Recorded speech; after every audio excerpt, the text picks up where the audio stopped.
Wala kang karapatang tumawag na pamilya ito, Frida. Sa 8 taon, hindi ka naging anak, naging kasangkapan ka lang. At ngayong ubos ka na, itapon na. Nanlamig ang buong katawan ko. Para akong binuhusan ng ice water mula ulo hanggang paa. Narinig ko ang mga salita ni Doña Beatriz na intindihan ko ang bawat isa, pero parang ayaw tanggapin ng utak ko. Nakatayo ako sa gitna ng malaking sala ng bahay na 8 taon kong inalagaan. 15 tao ang nakapaligid sa akin, mga tiyahin-tiyuhin pinsan ng pamilya de la Vega. Lahat sila nakatingin sa akin na parang ako ang kriminal. Ang imaga kamay ko'y nanginginig. Kinuyom ko ito ng mahigpit, pakiramdam ko'y may pumipiga sa dibdib ko. Ang lalamunan ko'y parang may nakabara. Sinubukan kong magsalita pero walang lumabas na kahit anong tunog. Nanlaki ang mga mata ko at unti-unting lumabo ang paningin ko pero hindi ako umiyak. Hindi ko kayang umiyak sa harap nila. Pakiramdam ko'y may malamig na kamay na humawak sa puso ko at pinisil ng walang awa. Ang babaeng nakatayo sa harapan ko, ang babaeng tinawag kong mom, sa loob ng 8 taon ay nakatingin sa akin na parang basura. Parang wala akong halaga. Parang wala akong naging ambag sa pamilyang ito. Hindi ko namamalayan na inabot ko na pala ang singsing sa daliri ko. Ang singsing na isinuot sa ni Leandro noong araw ng kasal namin. Binalot ko ito ng aking mga daliri, dahan-dahang iniikot habang pumapasok sa isip ko ang araw na una niya itong isinuot sa akin. Nasa harap mismo ng altar tayo noon, nakangiti siya, hawak ang kamay ko at sinabing, "Hanggang dulo, Frida, ikaw at ako." Ang dulo pala na iyon ay dumating na at hindi ito ang dulo na pinangako niya. Nakita ko si Kiara. Nakatayo siya sa likod mismo ni Leandro, nakayuko parang nahihiya. Ang kamay niya ay nakapatong sa tiyan niya. May kakaiba sa kanya pero hindi ko pa kayang isipin iyon ngayon. Ang tanga ko pa rin, hanggang sa huli hinahanap ko pa rin ang dahilan para paniwalaan ang asawa ko. "Frida, anak," narinig ko ang boses ng isang tiyahin, "Hija, huwag mo nang patagalin. Nahihiya na kami sa mga kapitbahay." Napatingin ako sa kanya. Ang babaeng ito na kumakain sa mesa ko tuwing Pasko, na umuutang sa akin kapag nagkukulang, ay nakikiusap na ngayon na huwag akong magpakahiya pa. Para bang ako ang dahilan ng kahihiyan nila. Para bang ako ang nagdala ng kasiraan sa pamilyang ito. Gusto kong sumigaw. Gusto kong sabihin sa kanilang lahat na 8 taon akong nagtiis, na ibinenta ko ang bahay na iniwan sa akin ng nanay ko para lang iligtas ang kumpanyang ito. Na sa loob ng 8 taon, hindi ako bumili ng bagong damit para lang may pambayad ako sa mga utang ng pamilyang ito. Na kaninang umaga pa lang isinanla ko ang huling lupaing natira sa akin, ang lupang minana ko sa nanay ko, para lang hindi malugi ang negosyo ng mga De La Vega. Pero hindi ako nakapagsalita. Dahil sa harap ko nakita ko ang mga mata ni Leandro. Ang lalaking minahal ko, ang lalaking pinagtiisan ko ng 8 taon, ay nakatingin sa akin na parang wala akong kwenta. Walang kahit na anong emotion, walang awa, walang kahit katiting na pagsisisi. "Mag-sign ka na lang." Bumulong siya, hindi man lang ako direktang tiningnan. Masakit pero para sa ikabubuti ng lahat. Para sa ikabubuti ng lahat. Pinagtiisan ko ang lahat para sa pamilyang ito at ito ang isusukli niya sa akin. Naramdaman ko ang pag-vibrate ng phone ko. May text message. Nakita ko sa screen si Leandro. Binuksan ko ito habang nakatitig sa kanya at nabasa ko, "Mag-sign ka na lang." Masakit pero para sa ikabubuti ng lahat. Naka-text pa siya sa akin. Hindi man lang niya kayang harapin ako at sabihin iyon ng personal. Ang lalaking pinakasalan ko ay masyadong duwag para sabihin sa mukha ko na tapos na kami.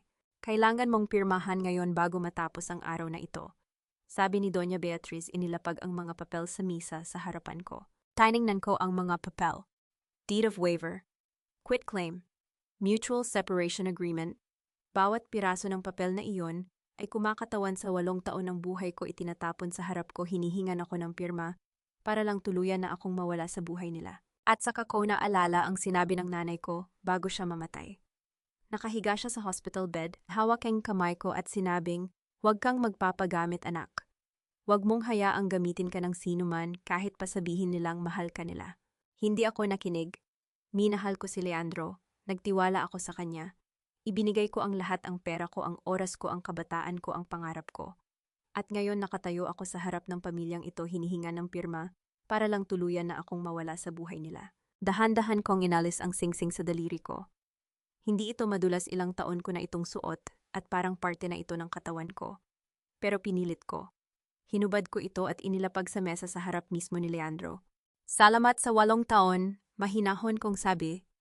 At nagulat ako sa sarili kong boses. Hindi ito nanginginig. Hindi ito basag. Binili ninyo ako ng mura. Bumaling ako at humakbang palayo. Narinig ko ang mga bulong-bulungan sa likod ko, pero hindi ko na pinansin. Naglakad ako patungo sa pinto, bawat hakbang ay parang may humihila sa akin pabalik. Pero pinilit kong magpatuloy. Nang makarating ako sa pinto, huminto ako. Napalingon ako kay Kiara. Nagtama ang mga mata namin at mabilis siyang umiwas. Parang may kasalanan siya. Parang alam niyang may ginagawa siyang mali. Hindi ako nagsalita. Binuksan ko ang pinto at lumabas. Ang lamig ng hangin sa labas. Tumingala ako sa langit, madilim na pero may mga bituin. Ang mga bituing ito ang saksi sa lahat ng pagod ko, lahat ng sakripisyo ko, lahat ng pagmamahal ko sa pamilyang ito. Binuksan ko ang phone ko at saka ko nakita ang notification. Isang text message mula sa hindi kilalang numero. Alam ko ang totoo. Kailangan mo ng kakampi. LA. Tumigil ang paghinga ko.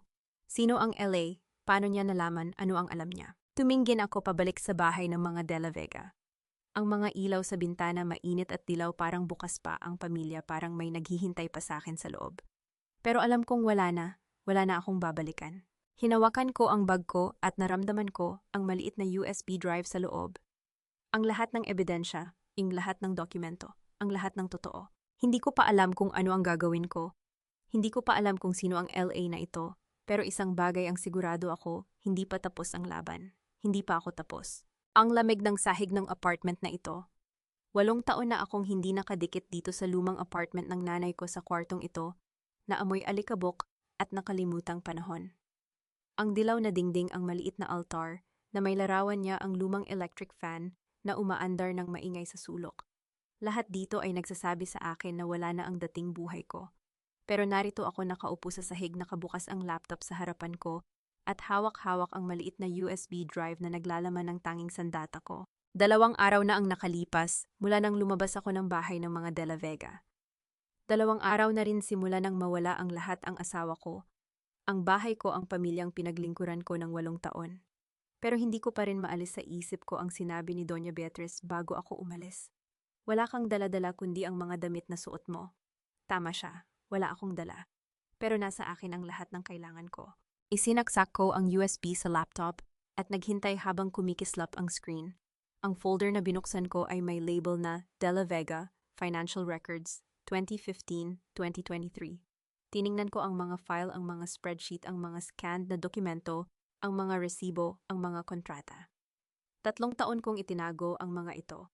3 taon kong kinolekta ang bawat piraso ng ebidensya. Hindi ko alam kung para saan, pero alam kong darating ang araw na kakailanganin ko ang mga ito. At the rating na ang araw na iyon, kumulo ang tiyan ko. Hindi pa ako kumakain simula kaninang umaga. Pero hindi ko pinansin. May mas importante akong kailangang gawin. Kailangan kong malaman kung ano ang susunod kong hakbang. Kailangan kong malaman kung paano ko babawiin ang lahat ng ninakaw sa akin. Kumatok ang pinto. Napalingon ako. Sino kaya ito? Wala nang nakakaalam na nandito ako. Maliban kay, Frida, ikaw ba yan? Si Catalina, ang boses niya. Bumuntong hininga ako at isinara ang laptop. Hindi ko alam kung bakit, pero may kung anong nagtulak sa akin na itago ang USB bago ako tumayo. Binuksan ko ang pinto at nakita ko si Catalina na nakatayo sa labas, may dalang plastic bag na may pagkain. Nakangiti siya, pero may kung anong kakaiba sa mga mata niya. Hindi ko alam kung pagod lang siya o, kumain ka na ba? Tanong niya, iniabot ang plastic bag. Dinalhan kita ng lugaw, sabi ng tindera, maganda raw yan sa mga pagod. Tiningnan ko siya saglit bago kinuha ang bag. Salamat, Kat. Pumasok siya at napansin ko ang pag-iwas ng mga mata niya sa paligid. Tiningnan niya ang maliit na altar, ang lumang aparador, ang laptop na nakasara sa sahig. Dito ka talaga tumutuloy? Tanong niya, hindi maitago ang pagkabigla sa boses niya. Ang liit naman. Tahanan ito ang ginanay ko, sagot ko, inilapag ang lugaw sa maliit na mesa. Noong mamatay siya, ito lang ang natira sa kanya. Hindi ko ito ibinebenta kahit kanino. Pero, Frida, hindi ka ba natatakot dito? Nag-iisa ka lang? Delikado. Ano pang mas delikado sa kinaharap ko noong isang araw? Mahinahon kong sagot. Ang pamilyang De La Vega ay mas nakakatakot pa sa kahit anong multo. Napanggiti siya ng pilit. O nga naman, umupo siya sa lumang sofa at ako'y naupo sa sahig, harap-harapan siya. Binuksan ko ang lugaw at saka ko lang napagtanto kung gaano na pala ako kagutom. Pero bago ako kumain, tiningnan ko siya. May kung anong kakaiba sa kanya ngayon. Mas madalas siyang kumikibot, mas madalas siyang tumitingin sa paligid. Kat, okay ka lang, tanong ko. Hao naman, bakit? Wala lang, parang iba ka ngayon? Napatawa siya pero hindi ito natural. Siguro pagod lang ako. Hindi ako makatulog simula nang malaman ko ang nangyari sa'yo. Hindi ako makapaniwala, Frida. 8 taon kang nagtiis sa pamilyang iyon at ganito lang ang isusukli nila sa'yo. Ganito talaga ang mga taong walang utang na loob. Sagot ko humigop ng lugaw. Kailangan mo lang tanggapin na hindi mo mababago ang pagkatao nila. Pero, hindi ka ba galit? Hindi ka ba nasasaktan? Tiningnan ko siya. Nasasaktan ako, Kat. Sobra. Pero hindi ko kayang manatiling nasasaktan. Kailangan kong bumangon. Anong gagawin mo ngayon, Frida? Tanong niya. At sa unang pagkakataon, diretsong tumingin sa akin ang mga mata niya. Hindi ako sumagot agad. Tiningnan ko ang laptop at saka siya. Hindi pa ako tapos, Kat. Hindi nila alam kung sino ang kalaban nila. Nanlaki ang mga mata niya. Anong ibig mong sabihin? Ang Emaga de la Vega hindi lang ako ang niloko. Niloko rin nila ang bangko, ang mga investor, ang gobyerno. May mga dokumento ako, may mga ebidensya ako, at balang araw gagamitin ko ang mga ito. Ebidensya, ulit niya at napansin kong napalakas ang boses niya. Saan mo tinatago yung mga ebidensya mo? Tumigil ako sa pagkain. May kung anong kakaiba sa tono ng boses niya. Hindi ito ang Catalina na kilala ko.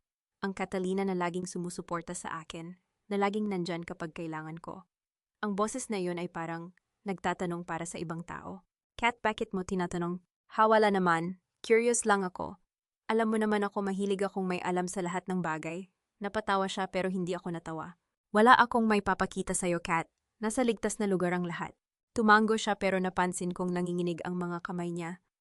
Okay, sige, basta mag-ingat ka lang ha. Huwag mong hayaang malaman ng mga De La Vega na may ebidensya ka. Baka gawin nila ang lahat para makuha yan. Alam ko, sagot ko. Kaya naman hindi ko sasabihin kahit kanino kung nasaan yan. Kumagat siya sa labi niya.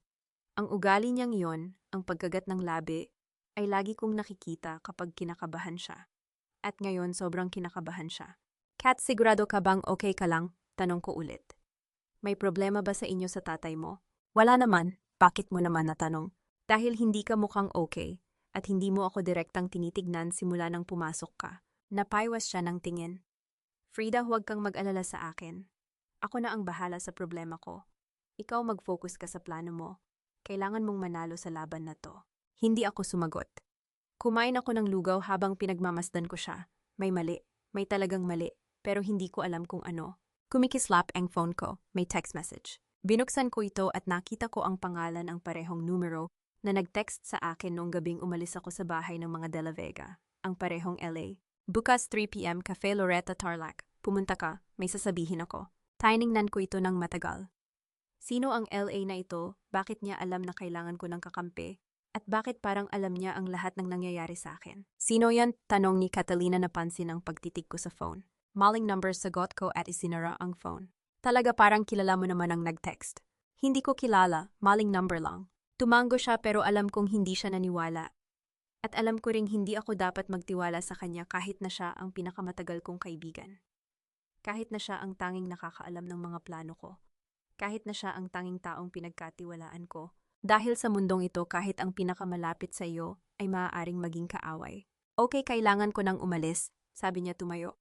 May gagawin pa ako. Pero Frida, pangako nandito lang ako. Anumang kailangan mo, nandito ako. Maraming salamat, Kat. Niyakap niya ako at sayakap na iyon, naramdaman kong may kung anong malamig sa kanya. Parang hindi siya ang Catalina na nakilala ko. Parang may itinatago siya. Maging gatkat, sabi niya at saka lumabas. Sinamahan ko siya sa pinto at pinanood siyang naglalakad papunta sa kanyang sasakyan.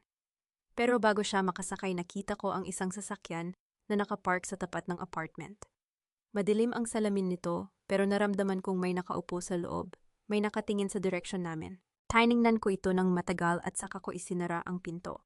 Niloko ko ito at saka sumandal sa pinto, pilit na pinakalma ang pintig ng puso ko. May nagmamasid sa akin at hindi ko alam kung sino. Bumalik ako sa laptop at binuksan ito. Kailangan kong i-check ang lahat ng files, siguraduhin kumpleto ang lahat bago ako pumunta sa Cafe Loretta bukas. Binuksan ko ang folder na Evidence Master Copy at saka ako nagyelo. May nakapasok na sa file na ito. Hindi ako nagkamali.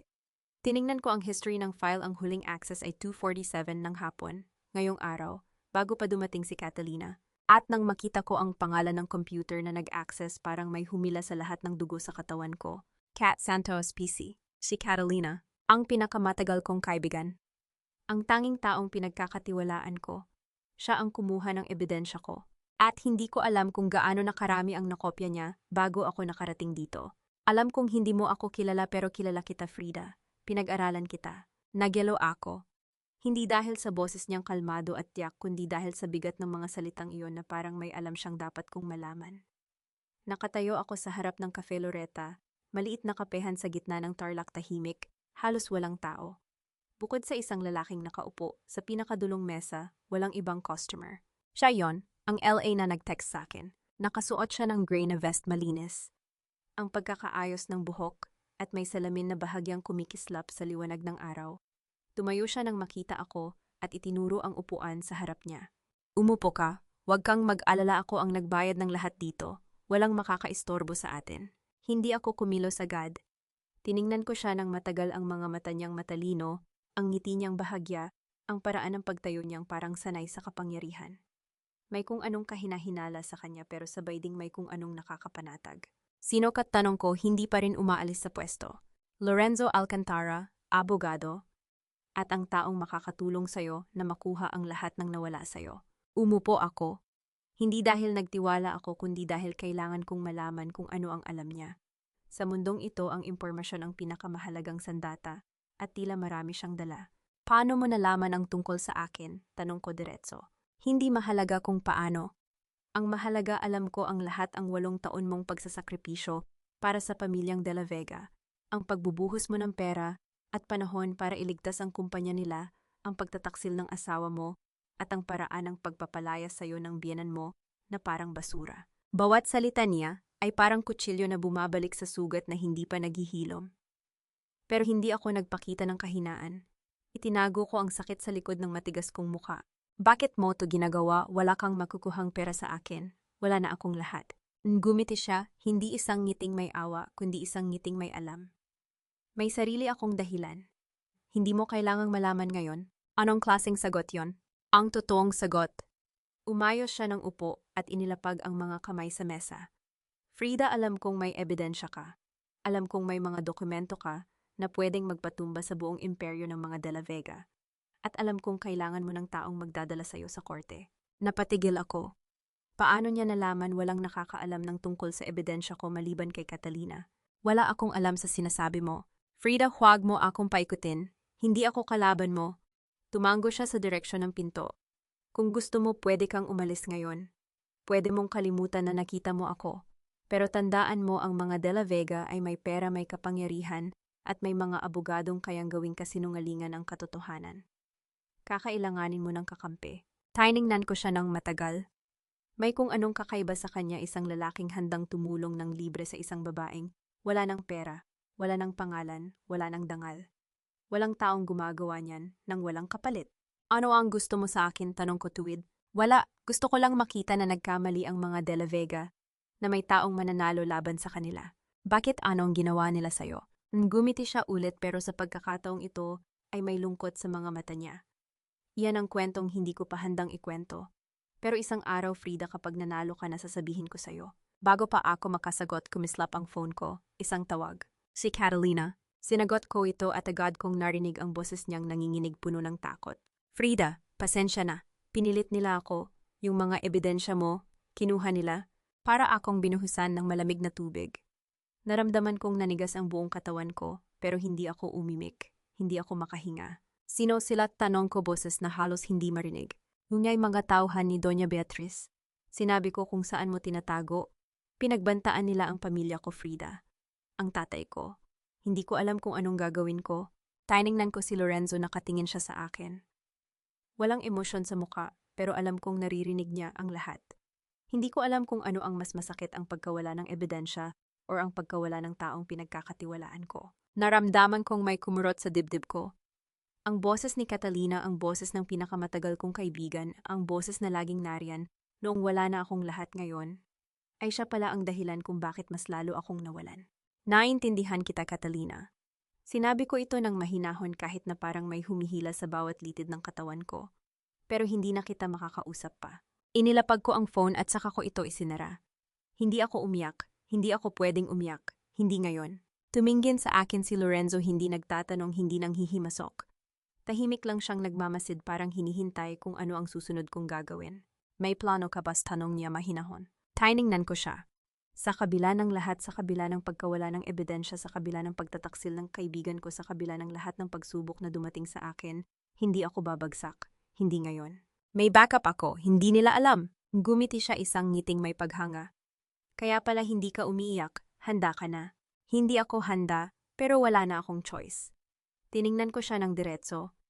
Sige Lorenzo, gagamitin kita, at gagamitin mo ako, patas. Gusto kita Frida, hindi ka nagpapadala sa awa. Inilahad niya ang kamay at nakipagkamay ako sa kanya. Pero sa pagkakataong iyon, nakita ko sa mga mata niya ang kung anong mas malalim, isang bagay na hindi ko maintindihan, isang bagay na parang may alam siyang hindi ko pa alam. May isa pa akong sasabihin sa'yo, sabi niya bago ako tuluyang tumayo. Yung asawa mo, may anak na siya kay Kiara. Nahinto ako, hindi ako lumingon. Naramdaman ko ang pag-init ng mga kamay ko, ang pagtigas ng panga ko, ang pagbilis ng pintig ng puso ko. May anak na. Ang lalaking sinumpaan kong mamahalin habang buhay, ang lalaking pinagkait ko ng lahat para iligtas ang pangalan niya, ay may anak na sa ibang babae. Hindi ako umimik, hindi ako umiyak, hindi ako gumalaw. Tumayo ako at lumakad papalabas ng Cafe Loretta. Naramdaman ko ang araw sa mukha ko, ang hangin na dumadaan sa buhok ko, ang bigat ng mga hakbang ko sa semento. Tiningnan ko ang langit, asul malinaw, walang ulap. Parang walang nangyayaring kaguluhan sa mundo. Naalala ko ang gabing iyon sa bahay ng mga De La Vega. Ang gabing dinala ni Leandro si Kiara sa harap ko. Ang gabing tinitingnan ako ni Kiara na parang nanalo na siya at ang kamay niyang nakapatong sa tiyan niya. Hindi ko alam kung anong plano ni Lorenzo. Hindi ko alam kung bakit niya ako tinutulungan. Hindi ko alam kung sino talaga siya. Pero isang bagay ang sigurado ako, hindi ako hihinto. Hindi ako magpapatalo.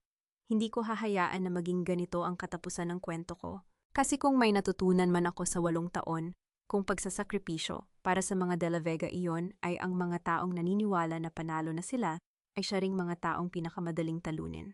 Kailangan nating sirain si Frida. Wala nang ibang paraan. Nanigas ako, ang boses na iyon, ang boses ni Doña Beatriz tumagos sa katawan ko na parang pako. Nakaupo ako sa maliit kong pinagkukutaan sa Tarlac, nakabukas ang laptop sa harapan ko, at ang malamig na ilaw ng screen, ang tanging kasama ko sa gabing iyon. Hawak ko ang phone, nanginginig ang kamay, habang paulit-ulit kong pinapatugtog ang recording na nahanap ko sa cloud backup ko. Hindi ito ang pangunahing o kung nakinuha nila ito, ang kopya na ginawa ko taon pa lang sa mga gabing hindi ako makatulog, sa mga gabing may nararamdaman akong mali. Pinatigil ko ang recording, muli kong pinatugtog. Pinatigil, pinatugtog. Kailangan nating sirain si Frida, wala nang ibang paraan. Ang boses ng babaeng tinawag kong nanay sa loob ng 8 taon. Ang babaeng pinaglingkuran ko, inalagaan ko. Pinagsilbihan ko ng pagkain tuwing may handaan. Ang babaeng sinamahan ko sa misa tuwing linggo kahit na pagod ako sa trabaho. Ang babaeng tinawag akong anak noong unang taon ko sa bahay nila. Ngayon sinasabi niyang kailangan akong sirain. Tiningnan ko ang laptop screen. Nakabukas ang folder ng mga backup files ko, mga scan na dokumento, bank statement, screenshots ng mga transaksyon. Kompleto lahat, maliban sa isa. Kulang ang video recording ng family meeting noong nakaraang buwan, ang meeting kung saan binalak nilang lahat kung paano ako palalabasin sa kumpanya. Ang meeting na iyon, ang pinakamahalaga, at iyon mismo ang nawawala. Hindi ko alam kung paano nila nakuha. Marahil si Catalina, marahil may iba pa. Hindi ko alam. Pero alam ko ang isang bagay, kung wala akong ebidensya mula sa loob, wala akong laban. Isinara ko ang laptop. Tumingin ako sa dingding ng maliit kong pinagkukutaan, ang kwartong inuupahan ko ngayon, ang kwartong walang kasangkapan. Walang alaala, walang bakas ng dating buhay ko. 8 akong taong nagtrabaho para sa pamilyang iyon. 8 taon kong pinatayo ang kumpanyang iyon. At ngayon nasa kwarto akong ito nag-isa, walang ebidensya, walang kakampi. Maliban sa isang tao. At ang taong iyon ay ang babaeng nagsilang sa anak ng asawa ko. Kinabukasan tumayo ako sa harap ng klinika ng obstetrician sa San Fernando. Hindi ako sigurado kung tama ang impormasyong nakuha ko, pero may mga paraan ako. May mga taong nakakarinig ng mga bagay-bagay. At ang sabi nila tuwing Mas NG umaga may appointment si Kiara Monteverde dito. Tumayo ako sa tapat ng pinto, nakatingin sa mga buntis na pumapasok at lumalabas. Mga babaeng may hawak na ultrasound results. Mga babaeng may kasamang asawa, mga babaeng ngumingiti habang hinahaplos ang tiyan nila. At naalala ko noong panahong ako ang nasa posisyon na iyon. Noong panahong pinangarap kong magkaanak si Leandro at ako. Noong panahong inakala kong darating ang araw na mararamdaman ko rin ang haplos ng kamay ng asawa ko sa tiyan ko. Hindi dumating ang araw na iyon. At ngayon narito ako naghihintay sa babaeng nakakuha ng lahat ng pinangarap ko. Lumabas si Kiara makalipas ang 30 minuto. Nakasuot siya ng light blue na sundress, hawak ang isang paper bag mula sa klinika. Bakas ang pagod sa mukha niya, hindi yung pagod ng buntis, kundi yung pagod ng taong may dinadalang mabigat na sikreto. Huminto siya saglit, hinawakan ang tiyan niya, at saka naglakad papunta sa parking lot. Sinundan ko siya. Hindi ako nagtago. Hindi na ako marunong magtago. Kiara, tumigil siya. Dahan-dahan siyang lumingon, at nang makita niya ako nanigas ang buong katawan niya. Bumukas ang bibig niya, pero walang lumabas na salita. Tiningnan niya ako, ang babaeng sinisiraan niya, ang babaeng pinalayas niya sa sariling bahay, at sa unang pagkakataon, nakita ko sa mga mata niya ang takot. Hindi yung takot ng kalaban. Yung takot ng taong may alam siyang mali. Anong ginagawa mo dito? Nangginginig ang boses niya. Tiningnan ko siya ng diretso. Kailangan kitang kausapin. Hindi tungkol kay Leandro, tungkol sa'yo. Nanatili siyang nakatayo, parang hindi makagalaw. Nakita ko ang pagbaba ng tingin niya sa tiyan niya, ang paghawak niya dito, ang paghinga niya ng malalim.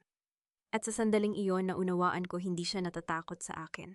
Natatakot siya sa buhay na pinili niya. May 10 minuto akon, sabi niya, boses na halos bulong. May sasakyan ako. Sundan mo ako. Sumunod ako sa kotse niya hanggang sa isang maliit na coffee shop sa labas ng bayan. Hindi yung chain ng De La Vega, kundi yung tahimik na lugar na walang masyadong nakakakilala sa amin. Umupo kami sa pinakadulong mesa, malayo sa bintana, malayo sa mga tao. Umorder siya ng tubig. Ako hindi na umorder. Bakit mo ako hinahanap? Na tanong niya, hindi pa rin nakatingin sa akin. Alam kong galit ka sa akin. Tama lang naman. Hindi ako galit sa'yo. Tumingin siya sa akin, naguguluhan. Paano ginawa ko sa'yo ang pinakamasamang bagay na kayang gawin ng isang babae sa isa pang babae? Alam kong bubuntisin kanya tapos iwan, kanyan siya. Nanigas si Kiara. Ang kamay niyang nakapatong sa mesa ay nagsimulang manginig. Tiningnan niya ako at sa unang pagkakataon, nakita ko ang totoong siya. Hindi yung babaeng ipinagmamalaking nakatayo sa harap ko nung gabing iyon. Hindi yung babaeng may kamay sa tiyan, nanalo na. Yung babaeng napagtantong natalo na pala siya bago pa man magsimula. Paano mo nalaman? Tanong niya, boses na basag. 8 taon na akong asawa niya, kilala ko siya. Nagsimulang umiyak si Kiara. Hindi yung marahan na pag-iyak, yung pag-iyak na pinipigilan pero hindi na kayang itago. Hinawakan niya ang tiyan niya, yumakap sa sarili at nanginginig habang umiyak. Gusto kong umalis, pero wala akong pera. Sinabi niyang ako ang mag-aalaga sa bata, pero ngayon ayaw na niyang kilalanin. Tiningnan ko siya. Ang babaeng ito ang babaeng sumira sa pamilya ko, ang babaeng kumuha ng asawa ko, ang babaeng dahilan kung bakit ako nakatayo ngayon. Sa pinakamababang punto ng buhay ko, umiiyak sa harapan ko, hawak ang tiyan niya, nag-iisa. Hindi ko siya minahal, hindi ko siya magugustuhan, pero naunawaan ko siya. Tulungan mo ako at tutulungan kita.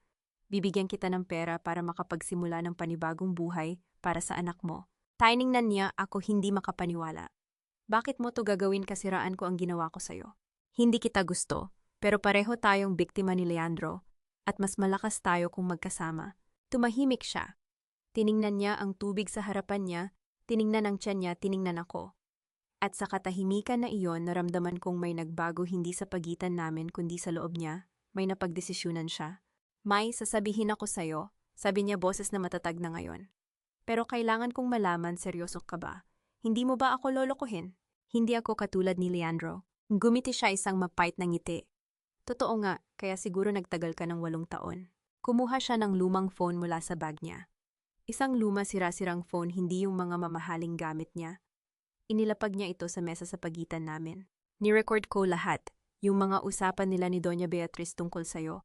Yung plano nilang gawing peke ang mga dokumento, yung mga pinag-usapan nila tungkol sa pagkuha ng mga ebidensya mo, nandito lahat. Tiningnan ko ang phone. Ang maliit na bagay na iyon, ang luma sira-sirang phone na iyon, hawak nito ang susi sa paglaya ko. Hawak nito ang katotohanan. Bakit mo ginawa ito? Tanong ko, hindi ko napigilan. Kasi noong gabing iyon, noong dinala niya ako sa bahay niyo. Tumigil siya, pinunasan ang luha niya. Tiningnan mo ako, hindi galit, hindi puot, lungkot lang. Tiningnan mo ako na parang naiintindihan mo na hindi ko alam kung anong ginagawa ko. At sa gabing iyon, Naisip ko kung ito ang babaeng sinisira nila siguro mali ang panig na pinili ko.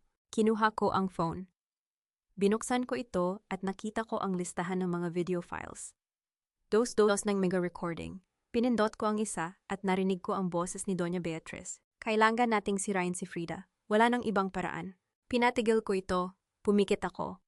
Huminga ako ng malalim, yung hiningang parang may pumipiga sa dibdib ko, yung hiningang parang may humihila sa bawat litid ng katawan ko. Hindi ako umiyak. Hindi ako pwedeng umiyak. Hindi ngayon. Salamat! Bago kami maghiwalay, hinawakan ni Kiara ang braso ko. May isa pa akong alam. Yung lupa na itinago ni Leandro sa pangalan ng nanay niya, nasa Batangas. Hindi niya alam na alam ko. Tiningnan ko siya. Paano mo nalaman? May mga pinag-uusapan sila nung akala nila natutulog ako. Sinabi ni Doña Beatriz na ilipat ang titulo sa pangalan niya para hindi mo makuha sa diborsyo. Nasa Batangas, malapit sa Tagaytay. Tiningnan ko siya ng matagal. Ang babaeng ito ang babaeng sinumpa ko sa isip ko noong gabing iyon, ngayon ay nagbibigay sa akin ng mga sandata para labanan ang mga De La Vega. Bakit mo ako tinutulungan? Tanong ko, hindi ko napigilan. Kasi ayaw kong maging katulad nila. Hinawakan niya ang tiyan niya. Ayaw kong lumaki ang anak ko na alam na ginamit ako para sirain ang isang inosenteng babae. Umalis si Kiara. Tiningnan ko siyang lumakad palayo, hawak ang tiyan niya, at sa unang pagkakataon hindi ko siya nakita bilang kalaban. Nakita ko siya bilang isang babaeng naloko, isang babaeng nagkamali, isang babaeng sinusubukang ayusin ang buhay niya. Umuwi ako sa pinagkukutaan ko. Umupo ako sa kama, binuksan ang lumang phone ni Kiara at sinimulan kong panoorin ang mga video. Isa-isa, dahan-dahan. Narinig ko ang mga plano nila, ang mga kasinungalingan, ang mga pakana, ang mga paraan kung paano nila ako sisirain. Narinig ko ang boses ni Leandro na nagsasabing, kailangan nating alisin siya sa kumpanya bago niya malaman ang totoo. Narinig ko ang boses ni Doña Beatriz na nagsasabing, wala tayong choice, para sa pamilya. Para sa pamilya, para sa pamilya, para sa pamilya. 8 taon kong pinaglingkuran ang pamilyang iyon. 8 taon kong iniligtas ang kumpanyang iyon. At ngayon naririnig ko silang nagpaplano ng pagkasira ko habang ginagamit ang mga salitang para sa pamilya. Nabot ko ang huling video sa listahan. Pinindot ko ito at nagsimula itong mag-play. Narinig ko ang boses ni Doña Beatriz, narinig ko ang boses ni Leandro, at saka may narinig akong iba. Isang boses na familiar. Isang boses na hindi ko inaasahang maririnig. Kailangan nating tiyakin na hindi siya makakapagsalita. Kung kailangan nating sirain ang pangalan niya, ng tuluyan gagawin natin. Alam ko ang mga tao na pwedeng tumulong. Tiningnan ko ang screen. Nakaupo sa tabi ni Doña Beatriz, nakasuot ng mamahaling suit, nakangiti ng bahagya si Lorenzo Alcantara. Nanigas ako, hindi ako makahinga. Tiningnan ko ang video, ini-rewind, pinanood muli, at doon ko nakita may hawak siyang mga dokumento. Mga dokumentong may logo ng De La Vega Company, mga dokumentong hindi ko pa nakikita. Ang lalaking nag-alok na tulungan ako. Ang lalaking nagsabing kakampi niya ako.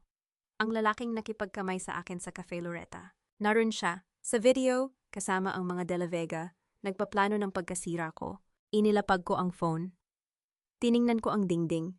Naramdaman ko ang pagbilis ng pintig ng puso ko, ang pag-init ng mga kamay ko, ang pagtigas ng panga ko. Hindi ako umiyak, hindi ako pwedeng umiyak. Pero sa gabing iyon natutunan ko ang pinakamahalagang aral sa buong kwentong ito. Sa mundong ito walang kakampi, walang kaibigan, walang taong tutulong sa'yo ng walang kapalit. Lahat may sariling pakana. Lahat may sariling dahilan. At ako ang babaeng nawalan ng lahat, ang babaeng pinagkanulo ng lahat, kailangan kong lumaban mag-isa. Kinuha ko ang phone, pinanood ko muli ang video, at sinimulan kong tandaan ang bawat detalye, ang bawat salita, ang bawat muka. Kasi kung may natutunan man ako sa mga De La Vega, sa 8 taong paglilingkod ko sa kanila, iyon, ay ito ang mga taong nagpaplano ng pagkasira mo, ay hindi mo dapat kakalabanin ng patas. Kakalabanin mo sila ng mas matalino.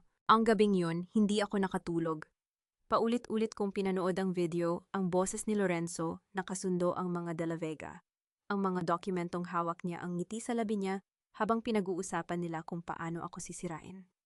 Ang lalaking nag-alok sa akin ng libreng tulong. Ang lalaking nagsabing kakampi niya ako. Ang lalaking nakipagkamay sa akin sa Cafe Loretta, naroon siya kasama ang mga kaaway ko. Kinabukasan, nakaupo ako sa maliit na mesa, sa pinagkukutaan ko harap ang laptop. Tinetype ko sa search bar, Lorenzo Alcantara de la Vega. Walang lumabas na direktang resulta. Tiningnan ko ang iba't ibang kombinasyon. Lorenzo Alcantara, lawyer, Tarlac. Alcantara de la Vega. Wala pa rin. Parang sadyang binura ang pangalan niya sa kasaysayan ng pamilyang iyon. Pero hindi ako sumuko. Kung may natutunan man ako sa 8 taon sa kumpanya ng mga De La Vega iyon, ay ito lahat ng tinatago may bakas. Kailangan mo lang maghukay ng mas malalim. Naalala ko ang isang pangalan, si Doña Beatriz, noong minsang nagkwento siya tungkol sa mga taong sumisira sa dangal ng pamilya. Hindi ko pinansin iyon noon, pero ngayon, may connection ba iyon? Nagpatuloy ako sa paghahanap, at saka nakita ko ito isang lumang artikulo mula sa isang lokal na pahayagan mahigit 20 taon na ang nakalipas. Ang headline, Alcantara ang anak sa labas ng De La Vega. Binasa ko ito ng paulit-ulit. At habang binabasa ko, unti-unting nabubuo ang larawan sa isip ko. Ang batang si Lorenzo Alcantara, anak ng isang Maria Alcantara na dating kasambahay ng pamilya De La Vega. Ang batang hindi kailanman kinilala ng kanyang ama, si Don Augusto De La Vega, ang patriarka ng pamilya. Ang batang lumaki sa hirap, habang ang mga kapatid niya sa labas ng kasal ay lumaki sa karangyaan. Ang batang nawalan ng ina dahil sa sakit na hindi napagamot, dahil walang pera dahil iniwan sila ng pamilyang De La Vega. At nang gayon ang batang iyon, ang lalaking iyon ay naghihigante. Hindi ko alam kung gaano katagal akong nakaupo sa harap ng laptop. Ang tanging naririnig ko ay ang pagtibok ng puso ko.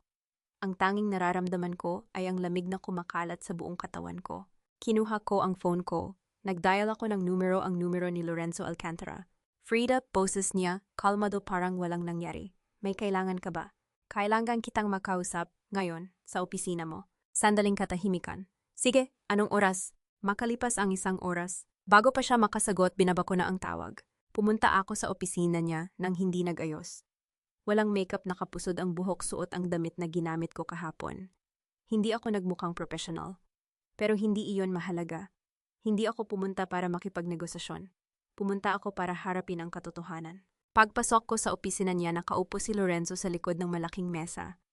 Nakangiti siya, yung ngiting ginamit niya sa akin noong unang nagkita kami. Yung ngiting akala ko ay taos puso. Frida, bati niya tumatayo. Nagulat ako sa tawag mo, parang may kakaiba sa boses mo. Hindi ako umupo. Tumayo ako sa harap ng mesa niya, nakatingin ng diretso sa mga mata niya.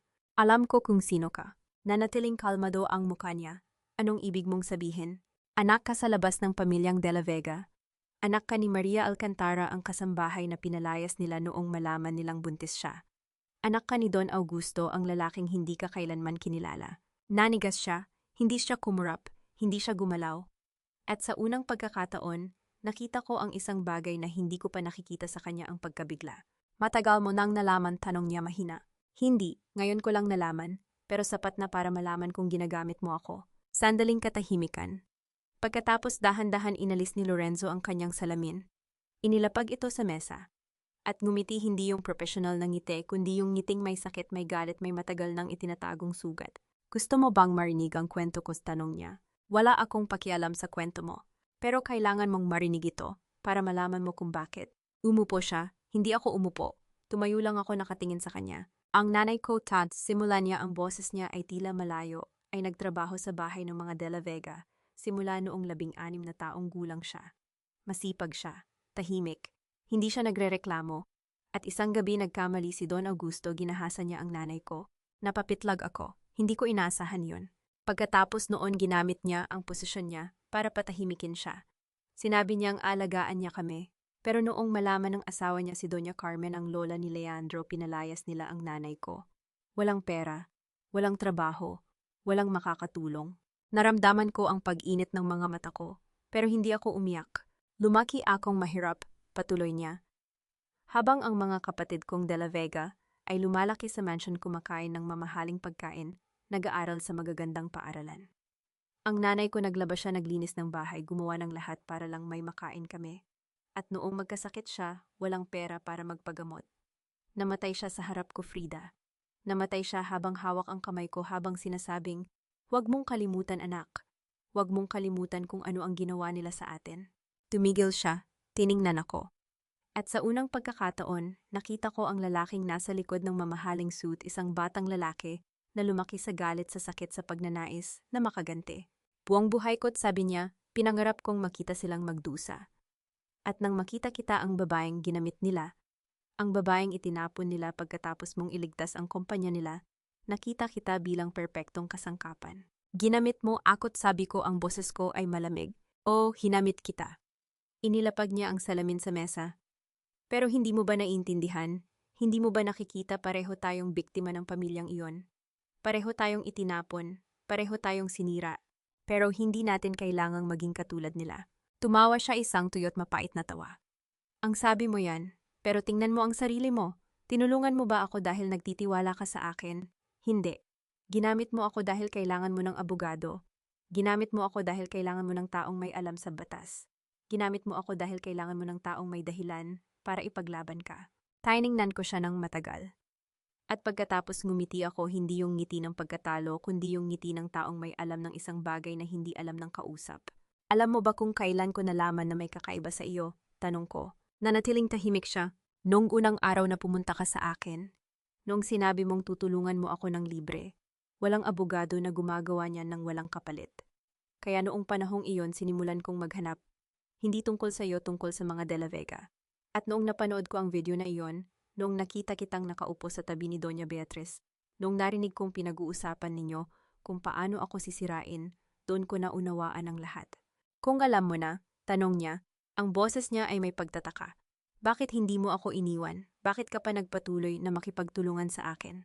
Dahil kailangan kita. Nanatili siyang tahimik. Kailangan ko ng abogado, kailangan ko ng taong may alam sa batas, at kailangan ko ng taong may dahilan para ipaglaban ako. Ikaw yon. Humakbang ako palapit sa mesa. Hindi ko kailangan ng kaibigan, kailangan ko ng kasangkapan. At ginamit kita gaya ng ginamit mo ako. Sa unang pagkakataon, nakita ko ang pagkagulat sa mga mata ni Lorenzo. Ang lalaking nag-isip na siya ang nagkokontrol na tuklasan niyang siya pala ang kinokontrol. Ano bang plano mo talagang, tanong niya, ang boses niya ay halos bulong. Ang plano ko ay simple. Ibabalik ko ang kumpanyang itinayo ko. Ibabalik ko ang pangalan kong sinira nila. At makikita ng lahat ng mga De La Vega ng buong Tarlac ng buong Pilipinas kung sino talaga sila. At ako, gagawin mo ang trabaho mo. Ipaglalaban mo ang kaso ko hindi dahil gusto mo akong tulungan kundi dahil gusto mong sirain sila. Pareho tayo ng kalaban, pero hindi kita pagkakatiwalaan. Tiningnan niya ako ng matagal. At pagkatapos ngumiti siya isang ngiti na hindi ko maintindihan, parang may halong paghanga-paggalang at isang bagay na hindi ko matukoy. Siget, sabi niya tumango, patas. Tumalikod ako at naglakad papunta sa pinto. Naramdaman ko ang bigat ng bawat hakbang, ang tibok ng puso ko, ang lamig ng mga kamay ko. Halos hawakan ko na ang pinto nang marinig ko ang boses niya. Frida! Tumigil ako, hindi ako lumingon. May isa kang hindi alam, yung maliit na detalye na magpapabago sa lahat. Dahan-dahan akong lumingon. Nakaupo pa rin siya, nakatingin sa akin, ang salamin ay hawak-hawak niya. Si Leandro, alam niyang may plano ka. May impormante siya sa loob ng kampo mo. Nanigas ako. Naramdaman ko ang pagbilis ng pintig ng puso ko, ang pag-init ng mga kamay ko, ang pagtigas ng pangako. Sino? Tanong ko, ang boses ko ay halos hindi lalabas. Hindi ko alam, pero may tao sa paligid mo na nagsasabi sa kanya ng bawat galaw mo. Simula pa lang, tiningnan ko siya ng matagal. Hindi ko alam kung nagsasabi siya ng totoo o kung ito ay isa pang pakana. Pero may isang bagay ang sigurado ako, mula sa sandaling iyon, hindi na ako pwedeng magtiwala sa sinuman. Umalis ako nang hindi nagsasalita. Binuksan ko ang pinto, lumabas at naglakad palayo. Ang bawat hakbang ay mabigat, ang bawat paghinga ay parang may pumipiga sa dibdib ko. Pagdating ko sa pinagkukutaan ko, binuksan ko ang pinto. At pagpasok ko may mali, may kakaiba. Tiningnan ko ang paligid, ang mesa, ang upuan, ng kama. Parang may gumalaw, parang may nagbago. Lumapit ako sa mesa. Binuksan ko ang drawer. Doon ko nakita ang notebook ko na inilagay ko sa ilalim ng iba pang mga papel ay wala sa tamang posisyon. May nagbukas nito, may naghalungkat. Tumingin ako sa paligid. Ang mga bintana ay sarado. Ang pinto ay nakalock. Pero may pumasok dito, may tao sa loob ng kampo ko. At sa sandaling iyon naramdaman ko ang unang pagkakataon. Ang takot na hindi ko pa naramdaman simula nung araw na pinalayas nila ako sa bahay ng mga De La Vega. Hindi ako ligtas. Wala akong ligtas. Tumayo ako sa gitna ng kwarto, pinipigilan ang sarili kong huminga ng malalim. Hindi ako pwedeng mag-panic. Hindi ngayon. Tiningnan ko muli ang notebook ko, ang posisyon nito, ang pagkakaayos ng mga papel sa drawer. Tama ang observation ko. May naghalungkat dito. At hindi sila nag-iwan ng bakas na madaling makita, malinis. Ang pagkakabalik ng mga gamit sapat lang para hindi mapansin ng taong hindi mapagmasid. Pero hindi ako ordinaryong tao. 3 taon akong nagtago ng mga sikreto sa sarili kong bahay sa harap mismo ng mga De La Vega. Alam ko kung paano mag-iwan ng mga bagay sa paraang may sasabihin sa akin kapag may humipon ito. Dahan-dahan akong lumapit sa aparador. Binuksan ko ang kahon ng mga lumang alahas, yung mga regalo pa sa akin ni Leandro noong unang taon namin.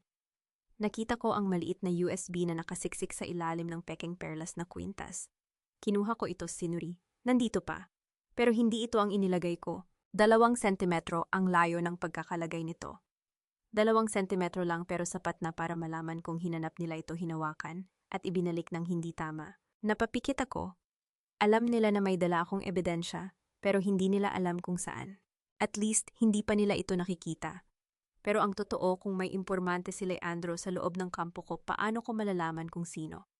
Sino sa mga taong nakapaligid sa akin ang nagtataksil? Umupo ako sa gilid ng kama. Ang katahimikan ng kwarto ay parang bumibigat sa bawat segundo. Tiningnan ko ang maliit na altar sa sulok, ang larawan ng nanay ko, ang kandila, ang mga lantang bulaklak na inilagay ko noong nakaraang linggo. Kailangan kong huminga. Kailangan kong pakalmahin ang sarili ko. Kaya tumayo ako, lumapit sa altar at kumuha ng posporo.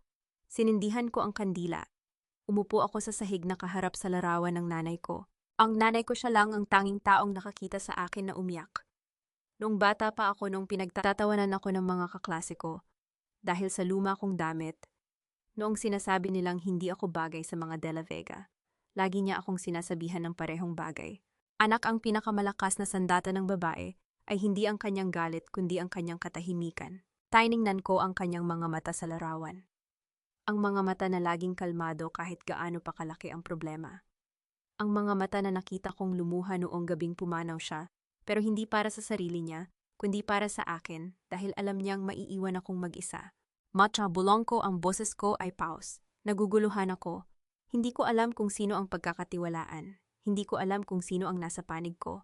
Tumulo ang mga luha ko, hindi ko napigilan. Mabilis kong pinunasan ang mga ito, pero patuloy pa rin ang pag-agos. Dati noong nandito ka, alam ko kung paano humarap sa lahat. Sinasabi mo sa akin na maging matapang, na huwag matakot. Pero ngayon hindi ko alam kung kaya ko pa. Tumigil ako, tiningnan ko ang kanyang ngiti sa larawan, yung ngiting laging nagsasabi sa akin na magiging maayos ang lahat. Napangiti ako. Sa unang pagkakataon sa mga nakaraang araw, ngumiti ako, hindi dahil may plano ako, kundi dahil naalala ko kung paano siya ngumiti sa akin noong mga panahong nahihirapan ako. Salamat, bulong ko. Kailangan ko lang marinig ang boses mo. Tumayo ako, pinunasan ang mga luha ko at huminga ng malalim. Hindi ako pwedeng matakot. Hindi ngayon, hindi kailanman. Doon ko naramdaman ang pag-vibrate ng cellphone ko sa bulsa. Kinuha ko ito, isang text mula kay Kiara. May sasabihin ako, yung impormante, sa tingin ko alam ko kung sino. Nanigas ako, mabilis akong nag-type ng reply. Sino? Ilang segundo lang ang pagitan bago siya sumagot. Yung daldal na pinsan ni Leandro, si Paulo. Nakita ko siyang kausap si Leandro kahapon. Tungkol sa'yo. Napapikit ako, Paulo. Si Paulo De La Vega ang pinsan ni Leandro na laging nakangiti sa akin tuwing may family gathering. Yung lalaking laging nagdadala ng mga balita mula sa labas ng Tarlac. Yung lalaking laging nag-aalok na tulungan ako sa mga maliliit na bagay, magbuhat ng gamit, magdala ng dokumento, maghatid sa akin pauwi kapag gabi na. Yung lalaking laging nasa tamang lugar sa tamang oras. Kaya pala alam ni Leandro ang mga galaw ko. Kaya pala parating nauuna si Doña Beatriz sa mga desisyon ko. Kaya pala noong nag-iwan ako ng mga peking dokumento sa mesa ko, mga dokumentong nagsasabing humihina ang kaso ko, biglang nagbago ang taktika ng mga De La Vega. Naniwala sila.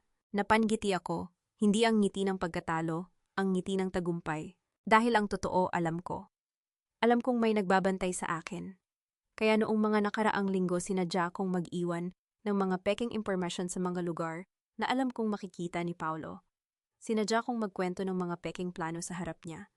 Sinadya kong gawing mahina ang tingin niya sa akin. At naniwala siya. At sinabi niya kay Leandro. At ngayon naniniwala ang buong pamilya De La Vega na nasa binggit na ako ng pagkatalo. Perfect. Umupo ako sa harap ng laptop. Binuksan ko ito, tiningnan ang mga file ko, ang mga dokumento, ang mga ebidensya. Ang lahat ng ito ay nasa cloud na, sa mga backup na, sa mga lugar na hindi nila maaabot. Ang lahat ng ito ay handa na para sa korte. Pero may isang bagay pa rin akong kailangan, si Kiara. Ang saksi ko. Ang taong makakapagpatunay sa lahat ng ginawa ni na Leandro at Doña Beatriz. At sa sandaling yon tumunog ang phone ko. Tiningnan ko ang screen si Leandro. Unang beses na tumawag siya simula noong araw ng pagpirma ng annulment. Tinitigan ko ang screen ng ilang segundo. Pinigilan ko ang sarili kong hindi sumagot. Pero may bahid ng kuryosidad sa akin.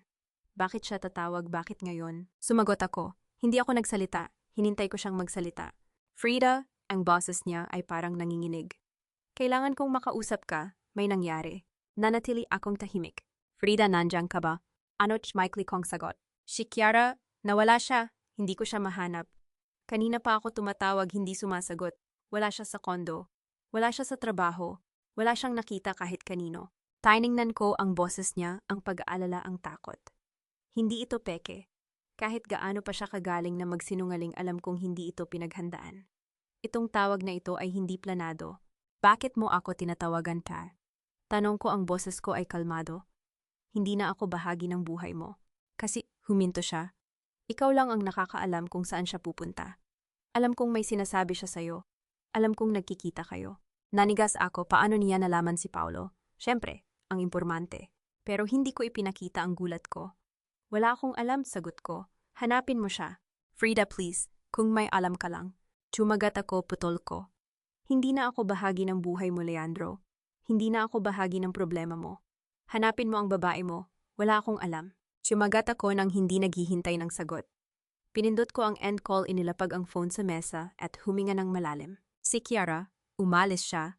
Iniwan niya ang lahat, si Leandro, ang kondo, ang buhay na binigay niya sa kanya. Pero bakit, ano ang nangyari? Kinuha ko ang phone at nag-type ng mensahe. Umalis ka. Tumingin ako sa screen. 1 minuto, 2, 3.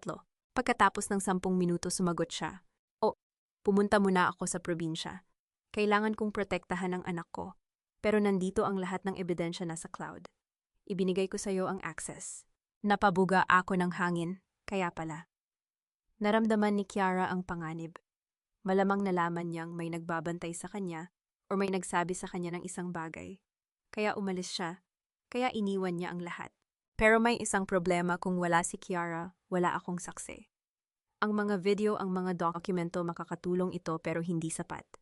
Kailangan ko ng taong tatayo sa harap ng korte at sasabihing, nakita ko ang lahat. Nandito ako noong ginagawa nila ito. Kung wala siya, mahina ang kaso ko. Pero hindi ko ito ipinakita. Hindi ko kayang magpanik ngayon. Kailangan kong isipin ang susunod na hakbang. Binuksan ko ang laptop, nag-log in sa cloud storage, at binuksan ang folder na ibinahagi ni Kiara sa akin. Tiningnan ko ang mga file, mga video, mga screenshot, mga recording, lahat ng kailangan ko para patunayan ang katotohanan.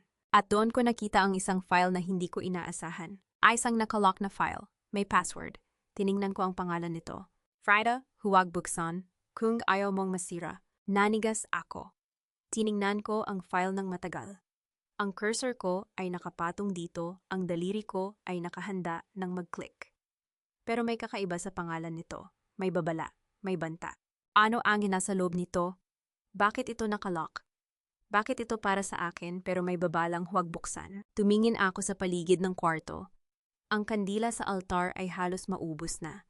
Ang katahimikan ng gabi ay bumabalot sa akin. Naramdaman ko ang tibok ng puso ko, ang bilis ng paghinga ko. Dapat ko bang buksan ito o dapat ko bang sundin ang babala? Ang daliri ko ay nakapatong sa mouse. Ang screen ay nagliliwanag sa harapan ko. At sa sandaling iyon, naramdaman ko na ang file na ito ay magbabago sa lahat. Na ang file na ito ay magbubukas ng isang pintong hindi ko na kayang isara. Pero kailangan kong malaman. Kailangan kong harapin ang anumang nasa loob nito. Dahan-dahan pinindot ko ang file. Frida, huwag buksan. Kung ayaw mong masira. Ang cursor ay kumikislap sa harapan ko.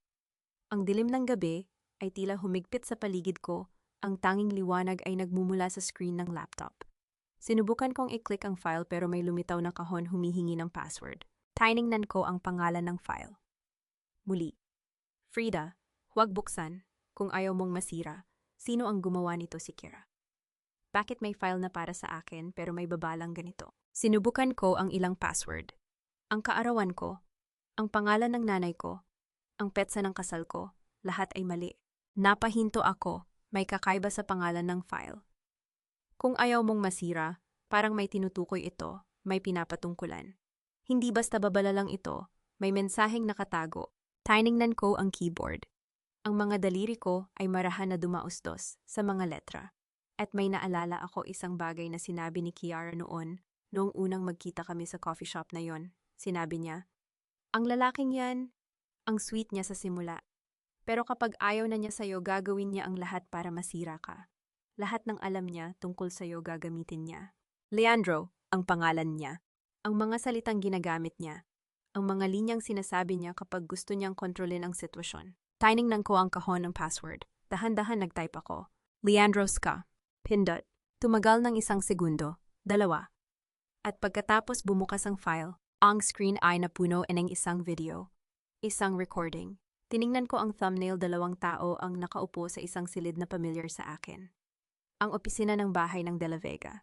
Ang malaking mesa, ang mga librong nakasabit sa dingding, ang mabigat na kortina. Ang 2 tao ay sina Leandro at Doña Beatriz. Pinindot ko ang play. Ang boses ni Leandro ang unang narinig ko. Makailangan nating alisin si Frida bago niya malaman ang totoo tungkol sa negosyo. Nanigas ako, ang boses niya ay kalmado, tiyak, parang pinaghandaan. Alam mo bang siya ang nagbabayad ng lahat? Ang sabi ni Doña Beatriz, ang boses ay may pag-aalala. Kung mawala siya, babagsak tayo. Kaya nga kailangan natin siyang siraan muna, sagot ni Leandro, para walang maniwala sa kanya. Tumigil ang mundo ko. At yung lupa, tanong ni Doña Beatriz, hahayaan ko siyang i-mortgage. Ang boses ni Leandro ay malamig, parang pinag-uusapan lang ang panahon. Pagkatapos kukunin natin, wala siyang mapapatunayan. Ang mga salita ay tumatagos sa akin. Hindi ako nakakilos. Ang screen ay nagliliwanag sa harapan ko, ang mga mukha nila ay malinaw, ang ngiti ni Leandro, ang pagtango ni Doña Beatriz. Ang mga taong pinagkatiwalaan ko ng 8 taon ng buhay ko. Ang mga taong tinulungan kong hindi mabaon sa utang. Ang mga taong pinaglaanan ko ng lahat ng panahon ng pagod, ng luha, ng mga gabing hindi ako nakatulog, ng mga araw na hindi ako kumain ng maayos para lang may pambayad sa mga bayarin ng kumpanya. At habang pinapanood ko silang pinag-uusapan ang plano nila, ang plano na sirain ako, ang plano na nakawin ang lupa, ang plano na gawin akong tanga, naramdaman ko ang isang bagay na hindi ko inaasahan. Hindi galit, hindi put. Isang malalim, mabigat na sakit. Isang sakit na hindi kayang ilabas sa iyak. Isang sakit na nananatili sa dibdib, na bumabalot sa bawat buto ko, na humihigpit sa bawat paghinga ko. Ang aking kamay ay nanginginig habang pinipindot ko ang pause. Ang mukha ni Leandro ay nagyelo sa screen, nakangiti. Ang ngiting iyon na dati kong minamahal. Ang ngiting iyon na dati kong pinaniniwala ang totoo. Tumayo ako. Ang mga tuhod ko ay parang mahihimatay. Dahan-dahan akong naglakad patungo sa altar ng nanay ko. Ang kandila ay halos patay na. Tiningnan ko ang larawan ng nanay ko, ang kanyang mga mata, ang kanyang ngiti. Ang babaeng nagturo sa akin na maging matatag. Ang babaeng nagturo sa akin na huwag umiyak sa harap ng mga kaaway. Hinawakan ko ang frame. Ang malamig na salamin ay dumikit sa aking palad. Ang boses ko ay pabulong, halos hindi ko makilala. Lahat pala ng pinaghirapan ko, pinlano na nilang nakawin. Ang mag-aalaala ay bumabaha sa akin. 8 taon. 8 taon akong gumising ng 4:00 ng umaga para asikasuhin ang mga delivery. 8 taon akong umuwi ng hatinggabi, pagod na pagod, pero ngumingiti pa rin dahil alam kong may pamilya akong naghihintay. 8 taon akong hindi bumili ng bagong damit, hindi nakipagkita sa mga kaibigan, hindi nagbakasyon dahil lahat ng pera ko ay napupunta sa kumpanya ng De La Vega. 8 taon kong pinaniniwalaan na ang pamilyang ito ay magmamahal sa akin. Na balang araw makikita nila ang halaga ko. Na balang araw sasabihin nila, salamat Frida, hindi namin ito magagawa kung wala ka. Pero hindi. Hindi nila sinabi iyon. Sa halip, pinlano nila ang pagbagsak ko. Habang ako ay nagpapakahirap, habang ako ay nag-aalay ng lahat. Sila ay nakaupo sa opisina na iyon, pinag-uusapan kung paano ako sisirain. Ang aking kamay ay kumuyom. Ang mga kuko ay tumutusok sa laman ng palad ko. Ang sakit ay matalim, pero hindi ito sapat para pigilan ang nanginginig kong puso. Pero hindi ako umiyak. Hindi ko kaya. Ang mga luha ay parang natuyo sa loob ko. Ang tanging nararamdaman ko ay ang bigat ng katotohanan, ang katotohanang sinabi sa akin ng nanay ko noon. Hindi lahat ng ngiti ay totoo, anak. May mga taong lalapit sa iyo para lang kunin ang lahat. Tumingin ako sa screen. Ang video ay nakapause pa rin. Ang mukha ni Leandro ay nagyelo. At sa sandaling iyon may nagbago sa akin. Ang sakit ay naging isang bagay na mas matalas, isang bagay na mas malamig. Hindi ako umiyak, hindi ako magpapakita ng kahinaan. Hindi ngayon, hindi kailanman. Bumalik ako sa laptop. Pinindot ko ang play. Pinanood ko ang natitirang bahagi ng video, ang mga detalye ng plano nila, ang mga pangalan ng mga taong kasangkot, ang mga petsa, ang mga lugar. Lahat. Itinago ko ang bawat detalye sa aking isipan. Nang matapos ang video, tumunog ang phone ko. Tiningnan ko ang screen si Lorenzo. Sumagot ako. Lorenzo, Frida, kailangan kong sabihin sa'yo may bagong ebidensya ang kalaban. Ang boses niya ay seryoso, mabilis. Sinasabi nila na ikaw ang nagtago ng pera ng kumpanya. Alam ko, ang sagot ko ay kalmado, masyadong kalmado. Plano nila yon mula pa sa simula. Sandaling katahimikan. Paano mo nalaman? May video ako, patunay na pinlano nila lahat. Huminto siya. Naramdaman ko ang pag-aalinlangan sa kanyang katahimikan. Frida, may isa pa akong dapat sabihin sa'yo, yung tungkol sa akin. Tiningnan ko ang screen, ang video ay nakapause pa rin. Ang mukha ni Leandro ay nagyelo.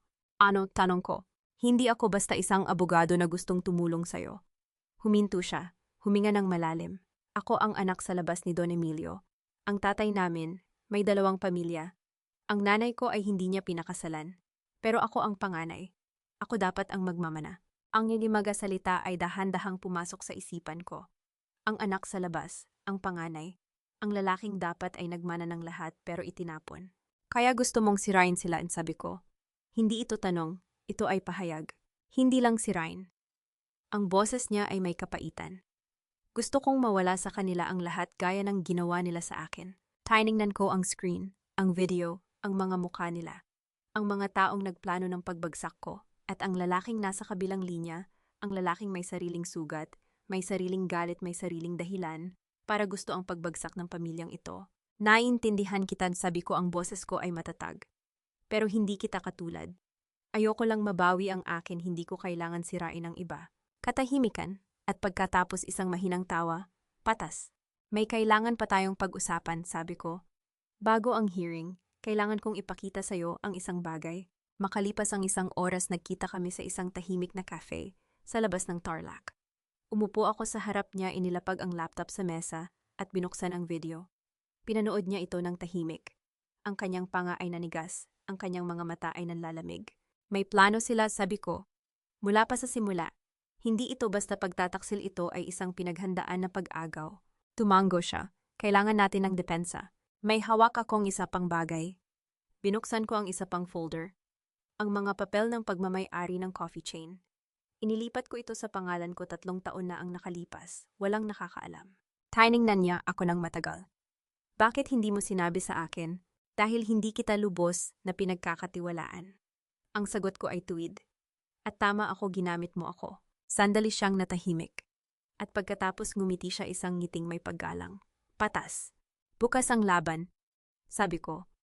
Kailangan kong malaman, kaya mo bang ipaglaban ang kasong ito nang hindi mo ginagamit ang pagkakataong ito para sa sarili mong paghihiganti? Tiningnan niya ako.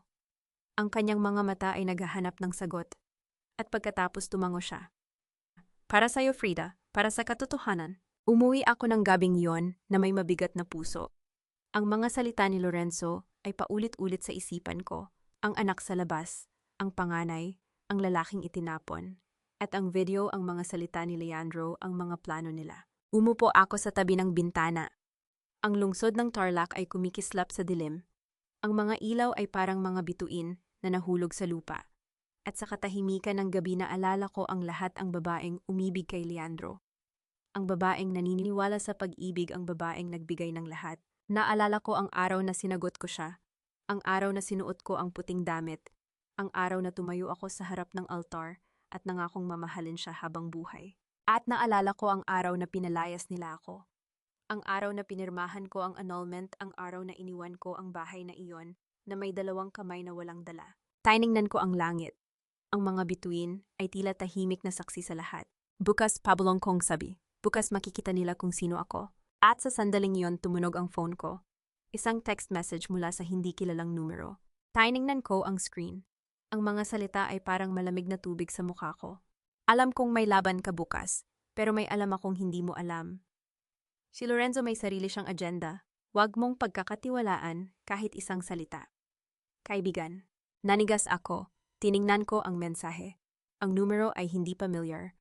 Ang pangalan kaibigan ay hindi sapat para malaman ko kung sino ito. Pero ang babala ay malinaw. Tiningnan ko ang phone. At pagkatapos tumingin ako sa tabi ko ang lumang phone ni Kiara, ang phone na may video na nagpapatunay sa lahat. Ang phone na may recording ng boses ni Lorenzo na kausap si Doña Beatriz. Dahan-dahan kinuha ko ang phone. Binuksan ko ang recording. Ang boses ni Lorenzo ay malinaw, ang kanyang mga salita ay parang lason. Kailangan nating siguraduhin na matalo si Frida sa laban na ito. Kung matalo siya, mawawala ang lahat sa kanya. At sa wakas makukuha ko ang nararapat sa akin. Ang magasalita ay tumatagos sa akin. Ang lalaking tumulong sa akin. Ang lalaking nagsabing ipaglalaban niya ang katotohanan. Ang lalaking may sariling agenda. Tiningnan ko ang screen ng phone ko. Ang mensahe mula sa kaibigan ay nakadisplay pa rin. At sa katahimikan ng gabing iyon, napagtanto ko ang laban bukas ay hindi lamang laban para sa katarungan. Ito ay laban para sa aking kaligtasan. At hindi ko kayang pagkatiwalaan ng sinuman. Hindi si Leandro, hindi si Lorenzo, hindi ang kaibigan na nag-text sa akin. Tanging ako lang ang makakapagligtas sa sarili ko. Umupo ako sa harap ng salamin, hinihigpitan ang puting blazer ko. Ang araw ng laban. Ang araw na hinintay ko sa loob ng 8 taon. Tiningnan ko ang sarili ko, ang babaeng pinalayas na may 2 kamay na walang dala. Ngayon nakatingin siya sa akin na may matang hindi kumukurap. Hindi ako umiyak. Hindi na ako umiyak para sa kanila. Kumatok si Lorenzo sa pinto ng dressing room. Pumasok siya na may dalang folder, suot ang itim na suit na alam kong pinaghandaan niya. Handa ka na ba? Tiningnan ko siya. Ang lalaking may sariling agenda. Ang lalaking may recording na nagsasabing gusto niya akong talunin. Pero hindi ko ipinakita ang alam ko. Handa na ako mula pa noong araw na pinalayas nila ako. Tumango siya. Pumasok na tayo. Ang bulwagan ng korte ay puno. Ang mga upuan sa likod ay puno ng mga reporter, yung mga camera ay nakatutok sa amin. Ang mga tao ay bumubulong, ang mga pangalan namin ay nasa labi nila. Frida Villarreal, ang babaeng nagsampa ng kaso laban sa pamilyang De La Vega. Umupo ako sa mesa ko, itinas ko ang ulo ko. Hindi ako tumingin sa kanila. Hindi ko kailangan. Pero naramdaman ko ang tingin nila. Naramdaman ko ang presensya ni Leandro sa kabilang mesa. Naramdaman ko ang presensya ni Doña Beatriz sa harap na kaupo ng tuwid hawak ang pamaypay niya. Hindi ako tumingin. Your Honor, ang mga ebidensya ay malinaw. Ang boses ng abogado ng De La Vega ay puno ng tiwala. Si Frida Villarreal ay nangalunya. Siya ay nagnakaw ng pondo ng kumpanya. Sinubukan niyang agawin ang negosyo na itinayo ng pamilyang De La Vega. Ang magasalita ay parang mga kutsilyo, pero hindi ako kumibo. Ipinakita nila ang mga larawan, ang mga larawang hindi ko pa nakikita. Ako kasama ang isang lalaking hindi ko kilala sa isang lugar na hindi ko pa napuntahan. Ang mga bank statement na hindi ko pa nakita. Ang mga testimonya ng mga empleyadong hindi ko pa nakausap. Anging babaeng ito, itinuro ako ng abogado, ay nagpanggap na tagapagligtas ng pamilyang ito. Pero sa likod ng mga ngiti niya, siya ay isang ahas. Tiningnan ko ang mga larawan. Ang mga mukha ng mga taong nakatingin sa akin, ang mga mata nila ay puno ng hatol. Tumingin ako kay Doña Beatriz. Nakangiti siya. Bahagyang pumapalakpak ang pamaypay niya, ang tunog ng kasiyahan. Tumingin ako kay Leandro. Nakayuko siya. Hindi niya kayang tingnan ako. At sa sandaling iyon, napagtanto ko, hindi ito tungkol sa katotohanan. Ito ay tungkol sa kapangyarihan, tungkol sa kontrol, tungkol sa pagpapanatili ng kanilang pangalan na malinis habang sinisira nila ang akin. Your Honor, tumayo ako. Ang boses ko ay kalmado, malinaw. Maaari bang magsalita? Tiningnan ako ng hukom. Sige. Tumingin ako sa mga taong nakatingin sa akin. Ang mga reporter, ang mga taong bumubulong, ang pamilyang De La Vega. Your Honor, sa loob ng 8 taon, ibinigay ko ang lahat sa pamilyang ito. Ang boses ko ay hindi nanginginig.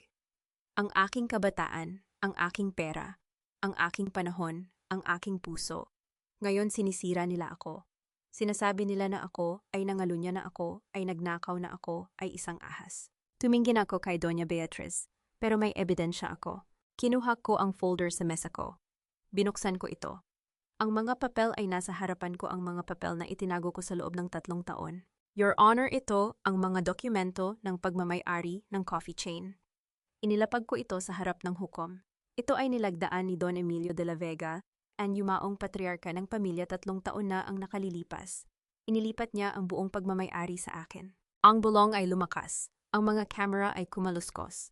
Peke yan sigaw NG abogado ng De La Vega. Tumingin ako sa kanya. May notary public, may 3 saksi, handa silang tumestigo. Tiningnan ng hukom ang mga dokumento. Ang kanyang mga kilay ay nagkunot. Ipagpatuloy mo, Miss Villarreal. Kinuha ko ang pangalawang folder. Your Honor, ito ang financial records ng kumpanya sa loob ng 8 taon. Sa 8 taon wala ni isang piso ang kinuha ko mula sa kumpanya. Lahat ng kita ibinalik ko. May resibo, may bank statement, may audit report. Inilapag ko ito sa harap niya. Ang totoo, Your Honor, ako ang nagbuhos ng pera sa kumpanyang ito. Ako ang nagligtas sa pamilyang ito mula sa bangkarota. At ito ang ginanti nila sa akin. Tiningnan ko si Leandro. Sa wakas tumingin siya sa akin. Ang mga mata niya ay puno ng takot. Your Honor, may isa pa akong ebidensya. Isang video recording. Ang katahimikan ay bumagsak sa bulwagan. Video kit tanongan di hukom. Tumango ako. Mula sa isang taong malapit sa pamilyang De La Vega. Isang taong nakarinig ng plano nilang sirain ako. Binuksan ko ang laptop. Ang screen ay lumiwanag. At ang boses ni Leandro ay pumuno sa bulwagan. Kailangan nating sirain si Frida. Kailangan nating gawin siyang mukhang masama. Kung hindi mawawala ang lahat sa atin. At paano nating gagawin yan?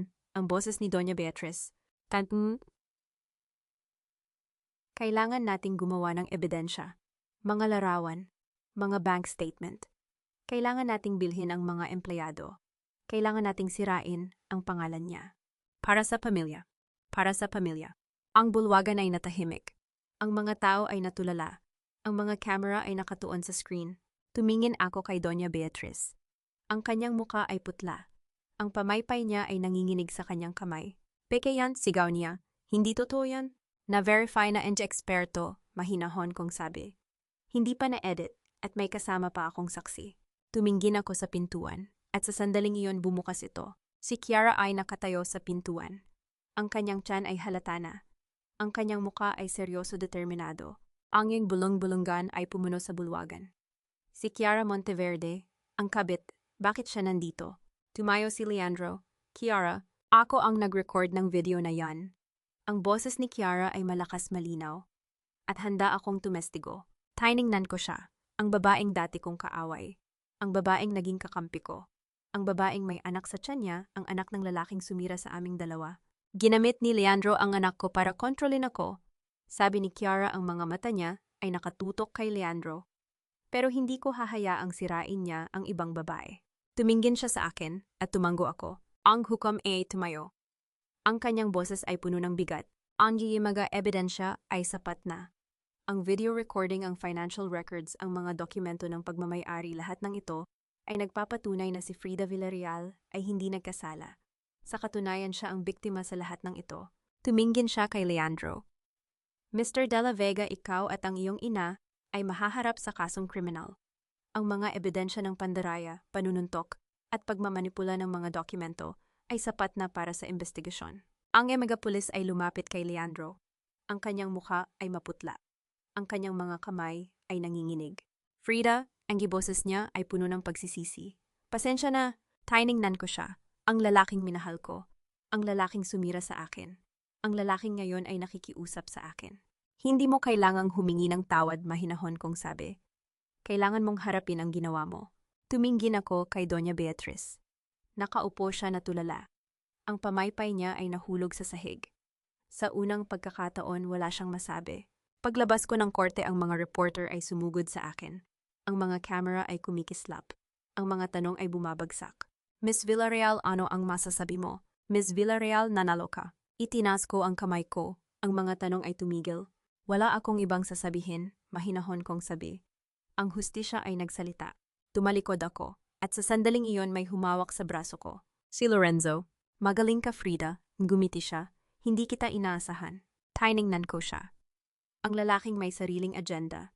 Ang lalaking may recording na nagsasabing gusto niya akong talunin. Alam ko, hindi ako ngumiti. At alam kong may plano ka pa, pero hindi na ako bahagi niyan. Sandaling nagbago ang ekspresyon ng mukha niya. At pagkatapos ngumiti siya, isang ngiting may paggalang. Patas. Tumango ako at tumalikod ako. Naglalakad ako palayo sa korte. Ang araw ay sumisikat. Ang langit ay bughaw, ang pinakamaliwanag na bughaw na nakita ko sa loob ng 8 taon. Napahinto ako Tumingin ako sa likod sa gusali na puno ng mga alaala. Ang mga alaala ng sakit, ang mga alaala ng pagtataksil, ang mga alaala ng lahat ng nawala sa akin. At pagkatapos tumingin ako sa harap, sa langit, sa hinaharap. Gumiti ako, at sa sandaling yon tumunog ang phone ko. Tiningnan ko ang screen, isang text message mula kay Kiara. May isa pa akong dapat sabihin sa'yo. Yung tungkol kay Lorenzo hindi pa tapos. Mag-ingat ka. Nanigas ako, tumingin ako sa mensahe. Ang mga salita ay parang malamig na tubig sa mukha ko. Tumingin ako sa paligid. Ang mga tao ay dumadaan. Ang mga sasakyan ay dumadaan. Ang mundo ay patuloy na gumagalaw. Pero sa sandaling iyon napagtanto ko ang laban ay tapos na. Pero ang digmaan ay hindi pa. Tumingin ako sa langit. Ang bughaw na langit. Ang langit na puno ng pag-asa. At sa unang pagkakataon sa loob ng 8 taon, nakaramdam ako ng tunay na kalayaan. Kahit na may mga anino pa rin sa paligid. Kahit na may mga lihim pa rin na hindi ko alam. Kahit na may mga kaaway pa rin na naghihintay. Ngunit sa sandaling iyon nakatayo ako sa ilalim ng araw, malaya, malakas, at handa sa anumang darating. Ngumiti ako at tumingin ako sa hinaharap. 3 buwan na ang nakalipas mula nang tumunog ang martilyo ng hukom. 3 buwan na simula nang ako'y lumabas sa korte na may dalang hustisya at may dalang babala mula kay Kiara na hindi pa raw tapos si Lorenzo. Pero ngayon nakatayo ako rito. Sa harap ng unang tindahan na aking binuksan, ang maliit na coffee shop sa kanto ng Tarlac na 8 taon na ang nakalipas ay halos hindi na makilala. Ang lumang karatula na may pangalang De La Vega Coffee ay pinalitan na. Ngayon nakasulat dito sa malalaking letra Frida's Coffee. Inilahad ko ang kamay at hinawakan ang mga titik na bakal. Malamig sa pakiramdam pero totoo. Hindi ito panaginip. Hindi ito isang bagay na maaaring nakawin sa akin muli. Naalala ko ang unang araw na binuksan ko ang tindahang ito. 8 taon na ang nakalipas. 26 pa lamang ako noon, puno ng pangarap at may dalang maliit na ipon mula sa pagtatrabaho sa ibang bansa. Walang malaking bangko ang naniniwala sa akin. Walang negosyante ang tumulong sa akin. Ako lang at ang aking mga kamay at ang aking pananampalataya na kaya kong gumawa ng isang bagay na maganda. Gumiti ako, pumasok ako sa loob. Ang amoy ng sariwang kape ay bumungad sa akin. Ang tunog ng mga tasa na nag-uumpukan, ang mga ngiti ng aking mga empleyado, ang mga taong pinili kong manatili, kahit na sinubukan ng pamilya De La Vega na agawin ang lahat. Good morning, Ma'am Frida, Pontrabati ni Aling Nena, ang pinakamatagal kong empleyado. 9 na taon na siyang nagtatrabaho dito, mas matagal pa sa ibang miyembro ng pamilya De La Vega na nagtangkang mag-claim ng pagmamay-ari. Good morning, Aling Nena. Gumiti ako. Kumusta ang araw? Mabuti naman po. Marami pong customer kaninang umaga. Yung grupo ng mga estudyante sa kolehiyo, sabi nila pinakamasarap daw po ang kape natin sa buong Tarlac. Tumawa ako. Sabi nila, opo, at may isang matandang babae po kanina, sabi niya, parang bahay daw po ang dating dito. Parang may nag-aalaga sa kanya. Napahinto ako. May kirot sa dibdib ko, ang uri ng kirot na hindi masakit ngunit nagpapaalala sa akin kung bakit ko sinimulan ang lahat ng ito. Ganun ba, mahinahon kong sabi? Salamat, Aling Nena. Umupo ako sa aking paboritong mesa, ang mesa sa tabi ng malaking bintana na nakaharap sa kalye. Ang mesa kung saan ako nagtrabaho ng 8 taon. Ang mesa kung saan ako umiyak ng tahimik noong mga gabing hindi kayang bayaran ang mga bayarin. Ang mesa kung saan ako natutong maging matatag. Kumuha ako ng pahayagan mula sa lamesa. Ang headline sa front page, Leandro De La Vega, sentensyahan, NG tatlong taon, Pamilya De La Vega, nawalan ang lahat. Binasa ko ang artikulo. Ang mga detalye ng kaso, ang pandaraya, ang pagmamanipula ng mga dokumento, ang pagtataksil, at pagkatapos ang tungkol kay Doña Beatriz. Nawalan ng lahat ng posisyon sa simbahan. Hindi na tinatanggap sa mga sosyal na kaganapan. Ang babaeng minsang nag-utos sa akin na pirmahan ang lahat ngayon, wala nang makapag-uutos sa kanya. Inilapag ko ang pahayagan. Hindi ako ngumiti. Hindi ako nagsaya. Hindi ko kailangan ng paghihigante. Kailangan ko lang ng hustisya. At nakuha ko na ito. Ma'am Frida, may boses na tumawag sa akin. Tumingin ako sa pintuan at nanigas ako. Si Kiara. Nakatayo siya sa pintuan, bitbit ang isang maliit na lalaki. Ang kanyang anak. Ang anak ni Leandro. Ang bata ay may mga mata na katulad ng ama niya. Ang parehong kulay ng mata. Ang parehong hugis ng muka. Pero may isang bagay na naiiba, may lambing sa kanyang muka na hindi ko nakita kay Leandro. Kiara, tumayo ako. Pasok ka. Pumasok si Kiara. Ang kanyang hakbang ay maingat mahiyain. Ang kanyang mga mata ay nag-iwas, parang may dala siyang bigat na hindi kayang bitbitin. Ang gigandang tindahan mo, Sabi niya tumitingin sa paligid. Mas maganda pa kaysa nung una. Salamat, umupo ako. Umupo ka. Gusto mo ng kape? Oh, sige. Umupo siya sa harap ko, inilagay ang bata sa kanyang kandungan. Pero, yung hindi masyadong matapang, kailangan kong mag-ingat, nagpapadede pa ako. Tumango ako at nag-order ng 2 tasa ng kape. Habang naghihintay, pinagmasdan ko ang bata. Ang kanyang maliit na kamay ay humahawak sa damit ng kanyang ina. Ang kanyang mga mata ay tumitingin sa akin, may pagkamausisa, walang takot. Ano ang pangalan niya? Tanong ko. Liam, ang gumiti si Kiara. Liam Miguel. Miguel, napanggiti ako. Panggalan ng ama mo. Napahinto si Kiara. Ang kanyang mga mata ay biglang nagbago. Oo, ng aking ama. Ang aking tunay na ama. May katahimikan sa pagitan namin. Ang mga salita ay may bigat na hindi kailangang ipaliwanag. Dumating ang kape. Ininom ni Kiara ang kanyang tasa, maliit na higop, maingat. At pagkatapos inilapag niya ito at tumingin sa akin. Frida, maraming salamat. Tiningnan ko siya. Hindi mo kailangang magpasalamat. Kailangan ko. Ang kanyang boses ay nanginginig. Kung hindi dahil sa'yo, kung hindi mo ako pinaniwalaan noong sabihin kong gusto kong tumestigo, wala na ako ngayon. Wala na kaming bahay ni Liam. Wala na kaming kinabukasan. Kiara, alam kong hindi tayo magkakaibigan. Pinutol niya ako. Alam kong hindi natin makakalimutan ang lahat ng nangyari. Pero gusto kong malaman mo, hindi kita makakalimutan. Hindi ko makakalimutan ang ginawa mo para sa akin. Tiningnan ko siya, ang babaeng minsan kong kinamumuhian. Ang babaeng naging dahilan ng pagkasira ng aking kasal. Ang babaeng naging biktima rin ng parehong lalaki ng parehong kasinungalingan. Kiara, mahinahon kong sabi. Hindi mo kailangang magpasalamat. Ginawa mo ang tama, at iyon ang mahalaga. Napahinto siya. Ang kanyang mga mata ay namumula. At pagkatapos may ginawa siyang hindi ko inaasahan. Frida, pwede ko bang ipanggalan sa'yo ang anak ko? Nanigas ako. Ano? Bilang panggalawang pangalan. Ang kanyang boses ay puno ng pag-asa. Liam Frida, para malaman niya na may isang babaeng nagturo sa akin na kaya kong lumaban. Na may isang babaeng nagpakita sa akin na hindi ako nag-iisa. Tumingin ako sa bata. Ang kanyang mga mata ay nakatingin sa akin, walang malay sa bigat ng mga salita ng kanyang ina. At sa unang pagkakataon sa loob ng mahabang panahon, ngumiti ako ng totoo. Oh, sige! Ang mukha ni Kiara ay lumiwanag. Talaga, tumango ako. Liam Frida, magandang pangalan. Napahinto siya, at pagkatapos may luha na pumatak sa kanyang mga mata. Mabilis niyang pinunasan ito. Pasensya na, hindi ako masyadong emosyonal, pero maraming salamat, Frida. Wala iyon, uminom ako ng kape. Basta alagaan mo siya, at alagaan mo ang sarili mo. Tumango siya, at sa sandaling iyon may pumasok sa tindahan. Tumingin ako sa pintuan, at nanigas ako. Si Lorenzo, ngunit hindi siya ang Lorenzo na nakilala ko. Ang Lorenzo na laging naka-vest, ang Lorenzo na laging may kalmadong ngiti, at nagbabasa ng mga tao tulad ng pagbabasa ng libro. Ngayon nakasuot siya ng simpleng puting sando. Walang kurbata, walang vest. Ang kanyang buhok ay bahagyang magulo, parang hindi siya nagsuklay kaninang umaga. Tumingin siya sa akin at ngumiti, isang ngiti na hindi ko pa nakikita sa kanya. Isang ngiti na tila ba may dala siyang kapayapaan. Frida, lumapit siya. Magandang hapon. Lorenzo, tumayo ako. Ano ang ginagawa mo dito? Napatingin siya kay Kiara at sa bata. Ang kanyang mga mata ay nagbago, may pag-unawa, may paggalang. Kiara, tumango siya. Magandang makita ka at ang iyong anak. Tumango si Kiara, maingat, nag-iingat. Lorenzo, tumingin siya sa akin. Pwede ba kitang makausap sandali lang? Tumingin ako kay Kiara. Tumango siya, isang tahimik na pahintulot.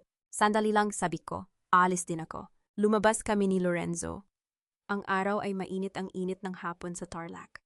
Tumayo kami sa harap ng tindahan sa ilalim ng puno ng acacia na nagbibigay ng lilim. Gusto ko lang sabihin.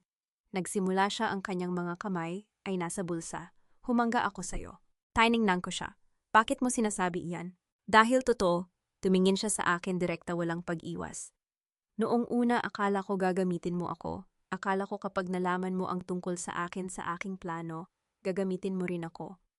Gagawin mo akong kasangkapan tulad ng ginawa ko sa'yo. Nanatili akong tahimik, pero hindi mo ginawa. Gumiti siya, isang ngiting may paggalang. Hindi mo ako ginamit para sirain sila. Ginamit mo ako para iligtas ang sarili mo, para iligtas ang iyong karangalan, para iligtas ang iyong buhay. Iba tayo, Lorenzo, mahinahon kong sabi. Hindi mo kailangang maunawaan. Naintindihan ko, Tumango siya. At natututo ako. Napahinto siya. Tumingin siya sa malayo sa mga lansangan ng Tarlac, sa mga taong dumadaan sa mundong patuloy na gumagalaw. Alam mo, Frida, noong bata ako akala ko ang galit ang magpapalaya sa akin. Akala ko kung mapapatunayan ko sa kanila na mali sila, kung mapapahiya ko sila tulad ng pagpapahiya nila sa akin, doon ako magiging malaya. Tumingin siya sa akin. Pero nang makita kita nung araw ng pagdinig na pagtanto ko, hindi ka nagalit, hindi ka naghiganti. Tumayo ka lang at sinabi mo ang totoo, at iyon ang nagpalaya sa'yo. Lorenzo, Frida, pinutol niya ako. Salamat. Nanigas ako para sa pagtuturo sa akin na may ibang paraan. Ngumiti siya. Na hindi ko kailangang maging katulad nila para patunayan na mas mabuti ako sa kanila. Tumingin siya sa akin isang mahabang tingin. At pagkatapos tumalikod siya. Lorenzo, tinawag ko siya. Napahinto siya. Tumingin siya sa akin. Hindi pa tapos ang laban mo, sabi ko. Pero hindi mo kailangang labanan ito ng mag-isa. Sandali siyang natigilan. At pagkatapos ngumiti siya isang ngiti na may lungkot, ngunit may pag-asa. Salamat, Frida. At umalis siya. Tiningnan ko siyang lumakad palayo, ang lalaking minsang kaaway, minsang kakampi, minsang misteryo, ang lalaking may sariling agenda, ang lalaking may sariling sakit. At sa sandaling iyon, napagtanto ko, lahat tayo ay may daladalang sugat. Ang mahalaga ay kung paano natin haharapin ang mga ito. Bumalik ako sa loob ng tindahan. Umupo si Kiara sa mesa, nilalaro ang kanyang anak. Okay ka lang, tanong niya. Oh, umupo ako. Okay ako. Tiningnan niya ako, may pag-aaral sa kanyang mga mata. Yung babala ko sa'yo tungkol kay Lorenzo, alam ko, tumango ako. Pero hindi na siya ang kaaway natin, hindi na siya ang dapat katakutan. Tiningnan niya ako.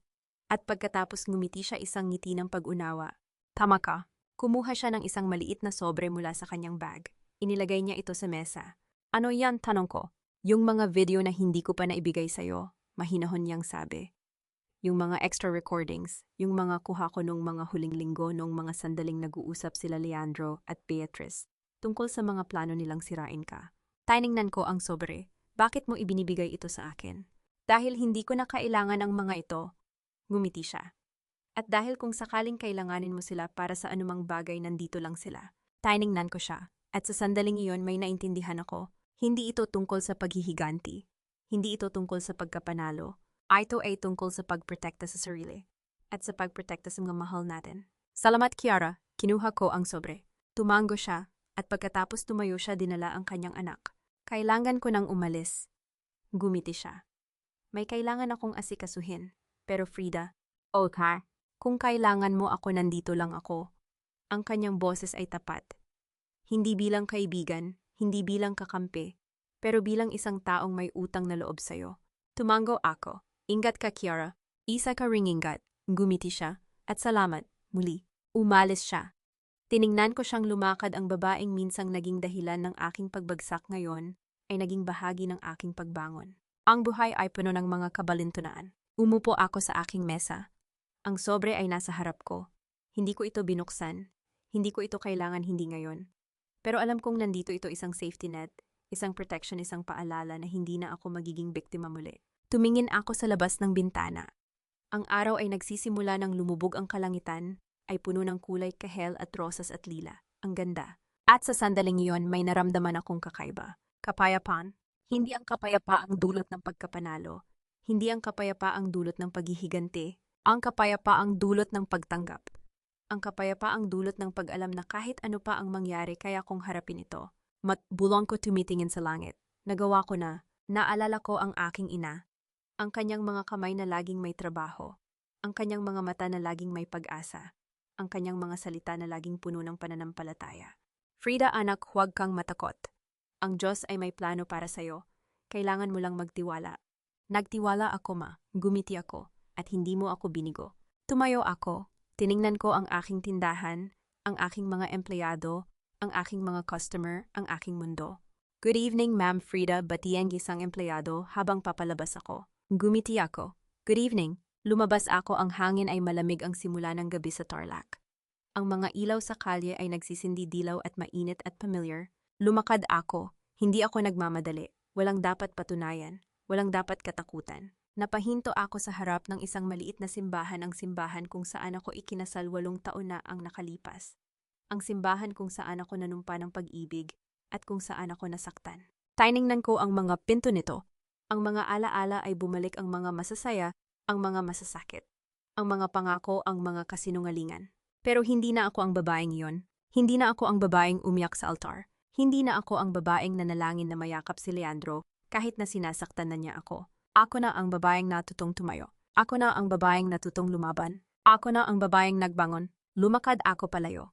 Ang mga ilaw ng Tarlac ay sumisikat sa paligid ko, ang mga ilaw ng isang lungsod na aking tahanan. Ang mga ilaw ng isang lungsod na hindi ko iiwan. Pagbalik ko sa tindahan, umupo ako sa aking mesa. Ang aking kape ay malamig na, ngunit hindi ko ito pinalitan. Uminom ako ng isang higop mapait, ngunit may tamis sa dulo. Tiningnan ko ang aking telepono. Binuksan ko ang aking photo gallery. Ang mga larawan, mga alaala, mga sandali, mga tao. At pagkatapos huminto ako. Ang larawan na kasal. Ang larawan kung saan ako nakangiti bata walang muwang puno ng pag-asa. Ang larawan kung saan si Leandro ay nakatayo sa tabi ko, ang lalaking akala ko ay mamahalin ako habang buhay. Tiningnan ko ito ng matagal. At pagkatapos pinindot ko ang delete. Ang larawan ay nawala. Ang alaala ay nanatili ngunit hindi na ito masakit. Hindi na ito nagpapaalala sa akin ng pagkatalo. Nagpapaalala lamang ito sa akin ng isang aral. Inilapag ko ang telepono. Umupo ako tahimik payapa. Ang tindahan ay unti-unting nagiging tahimik. Ang mga empleyado ay naghahanda ng umuwi. Ang mga ilaw ay dim na. Ma'am Frida, si Aling Nena. Uwi na po kami. May kailangan pa po ba kayo? Wala na, Aling Nena. Gumiti ako. Salamat. Ingat kayo. Kayong din po, ma'am. Gumiti siya. At ma'am. Ota. Proud po kami sayo. Ang kanyang mga mata ay may luha. Proud na proud po kami. Nanigas ako. At sa sandaling iyon, may naramdaman akong kakaiba sa aking dibdib, isang init, isang pagmamahal, isang pasasalamat. Salamat, Aling Nena. Ang aking boses ay mahina. Salamat. Umalis siya. Ang tindahan ay naiwan ako lang mag-isa. Umupo ako sa aking mesa. Ang katahimikan ay puno ng kahulugan. Ang mga alaala ay puno ng aral. Tiningnan ko ang aking mga kamay, ang mga kamay na nagtrabaho ng 8 taon. Ang mga kamay na humawak ng walang laman at ngayon humahawak ng lahat. Gumiti ako. Hindi na ako ang babaeng pinalayas nila. Bulong ko. Ako na ang babaeng nagbangon. Tumingin ako sa labas ng bintana. Ang mga ilaw ng Tarlac ay kumikislap, ang mga ilaw ng isang lungsod na aking naging tahanan. Ang mga ilaw ng isang lungsod na hindi ko iiwan. At sa sandaling iyon may narinig akong musika. Ang awitin ng aking ina. Ang awiting kinakanta niya sa akin noong bata pa ako, tuwing may takot ako, tuwing may lungkot ako, tuwing kailangan ko ng lakas. Huwag kang matakot, anak. Nandito lang ako. At kahit wala na ako, nandito pa rin ako sa puso mo. Napapikit ako, huminga ako ng malalim. At sa sandaling iyon naramdaman ko ang presensya ng aking ina, ang kanyang pagmamahal, ang kanyang pananampalataya sa akin. Bulong ko, ang mga luha ay nagsisimulang mabuo sa aking mga mata. Nandito na ako at hindi na ako babalik sa dati. Ang gingimaga luha ay pumatak, ang unang luha sa loob ng mahabang panahon. Ngunit hindi ito luha ng sakit. Hindi ito luha ng kalungkutan.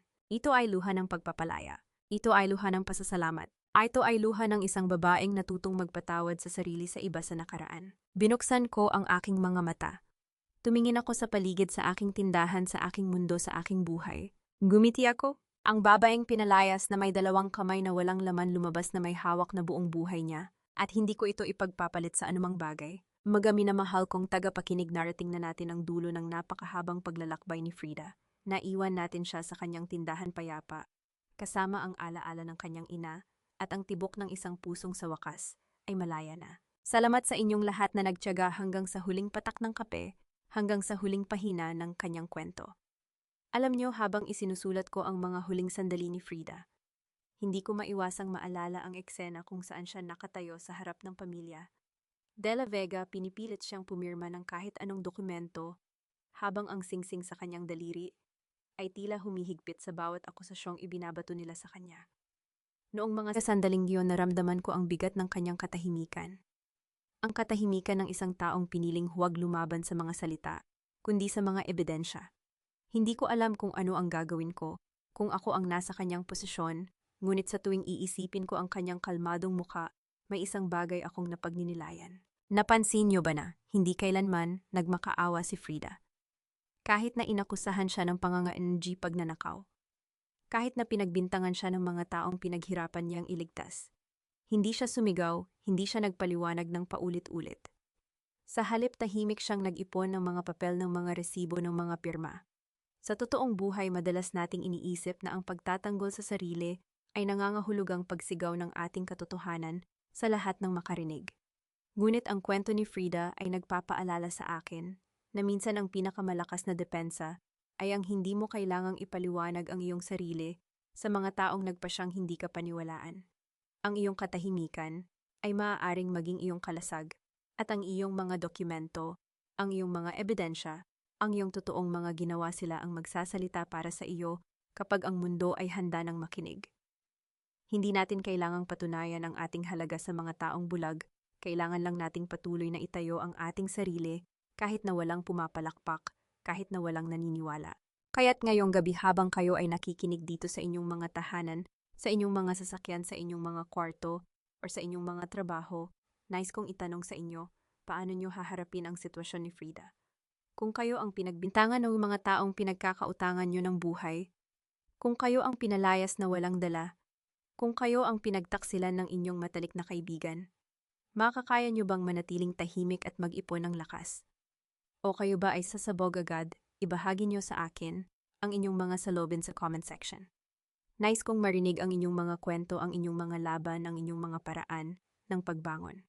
Dito sa ating munting komunidad, hindi kayo nag-iisa, may mga taong handang makinig, handang umunawa, handang yakapin kayo sa inyong mga pinagdadaanan. At kung nagustuhan nyo ang kwentong ito, huwag kalimutang i-like at i-share ito sa mga taong maaaring nangangailangan ng lakas ng loob na harapin ang kanilang sariling laban. Sana'y dalhin nyo sa inyong pagtulog ang aral na ito. Ang tunay na tagumpay ay hindi nasusukat sa kung gaano kalakas kang sumigaw, kundi sa kung gaano katatag kang tumayo kahit na walang nakinig sa'yo. Naway maging inspirasyon nyo ang paglalakbay ni Frida, ang babaeng natutong maging tahimik sa gitna ng bagyo at lumakad palayo na may dalang buong mundo sa kanyang mga kamay. Hanggang sa muli nating pagkikita, mga minamahal kong tagapakinig. Mag-ingat kayo palagi at huwag kalimutang maging mabait sa inyong mga sarili. Kwento ang babaeng nagbangon mula sa abo. Ang kwentong ito ay isinulat na hango sa mga karanasan ng mga totoong tao sa labas. Iniaalay sa lahat ng mga nakaranas at kasalukuyang nakararanas ng katulad na pagsubok. Naway lumakas sila at magpatuloy sa paghahanap ng kanilang sariling kaligayahan. Paalala, lahat ng mga tauhan at pangyayari sa kwentong ito ay katang-isip lamang at isinulat ng hindi naglalayong manghusga o umatake kaninuman. Ang kwentong ito ay ginawa para sa layuning pangaliw at pagpapalaganap ng positibong mensahe. Ang kwentong ito ay natatanging likha na binigyang buhay, inedit at sinuri ng aming channel. Lahat ng karapatan ay nakapangalaga sa channel na ito, mangyaring huwag i-re-upload o kopyahin ng walang pahintulot.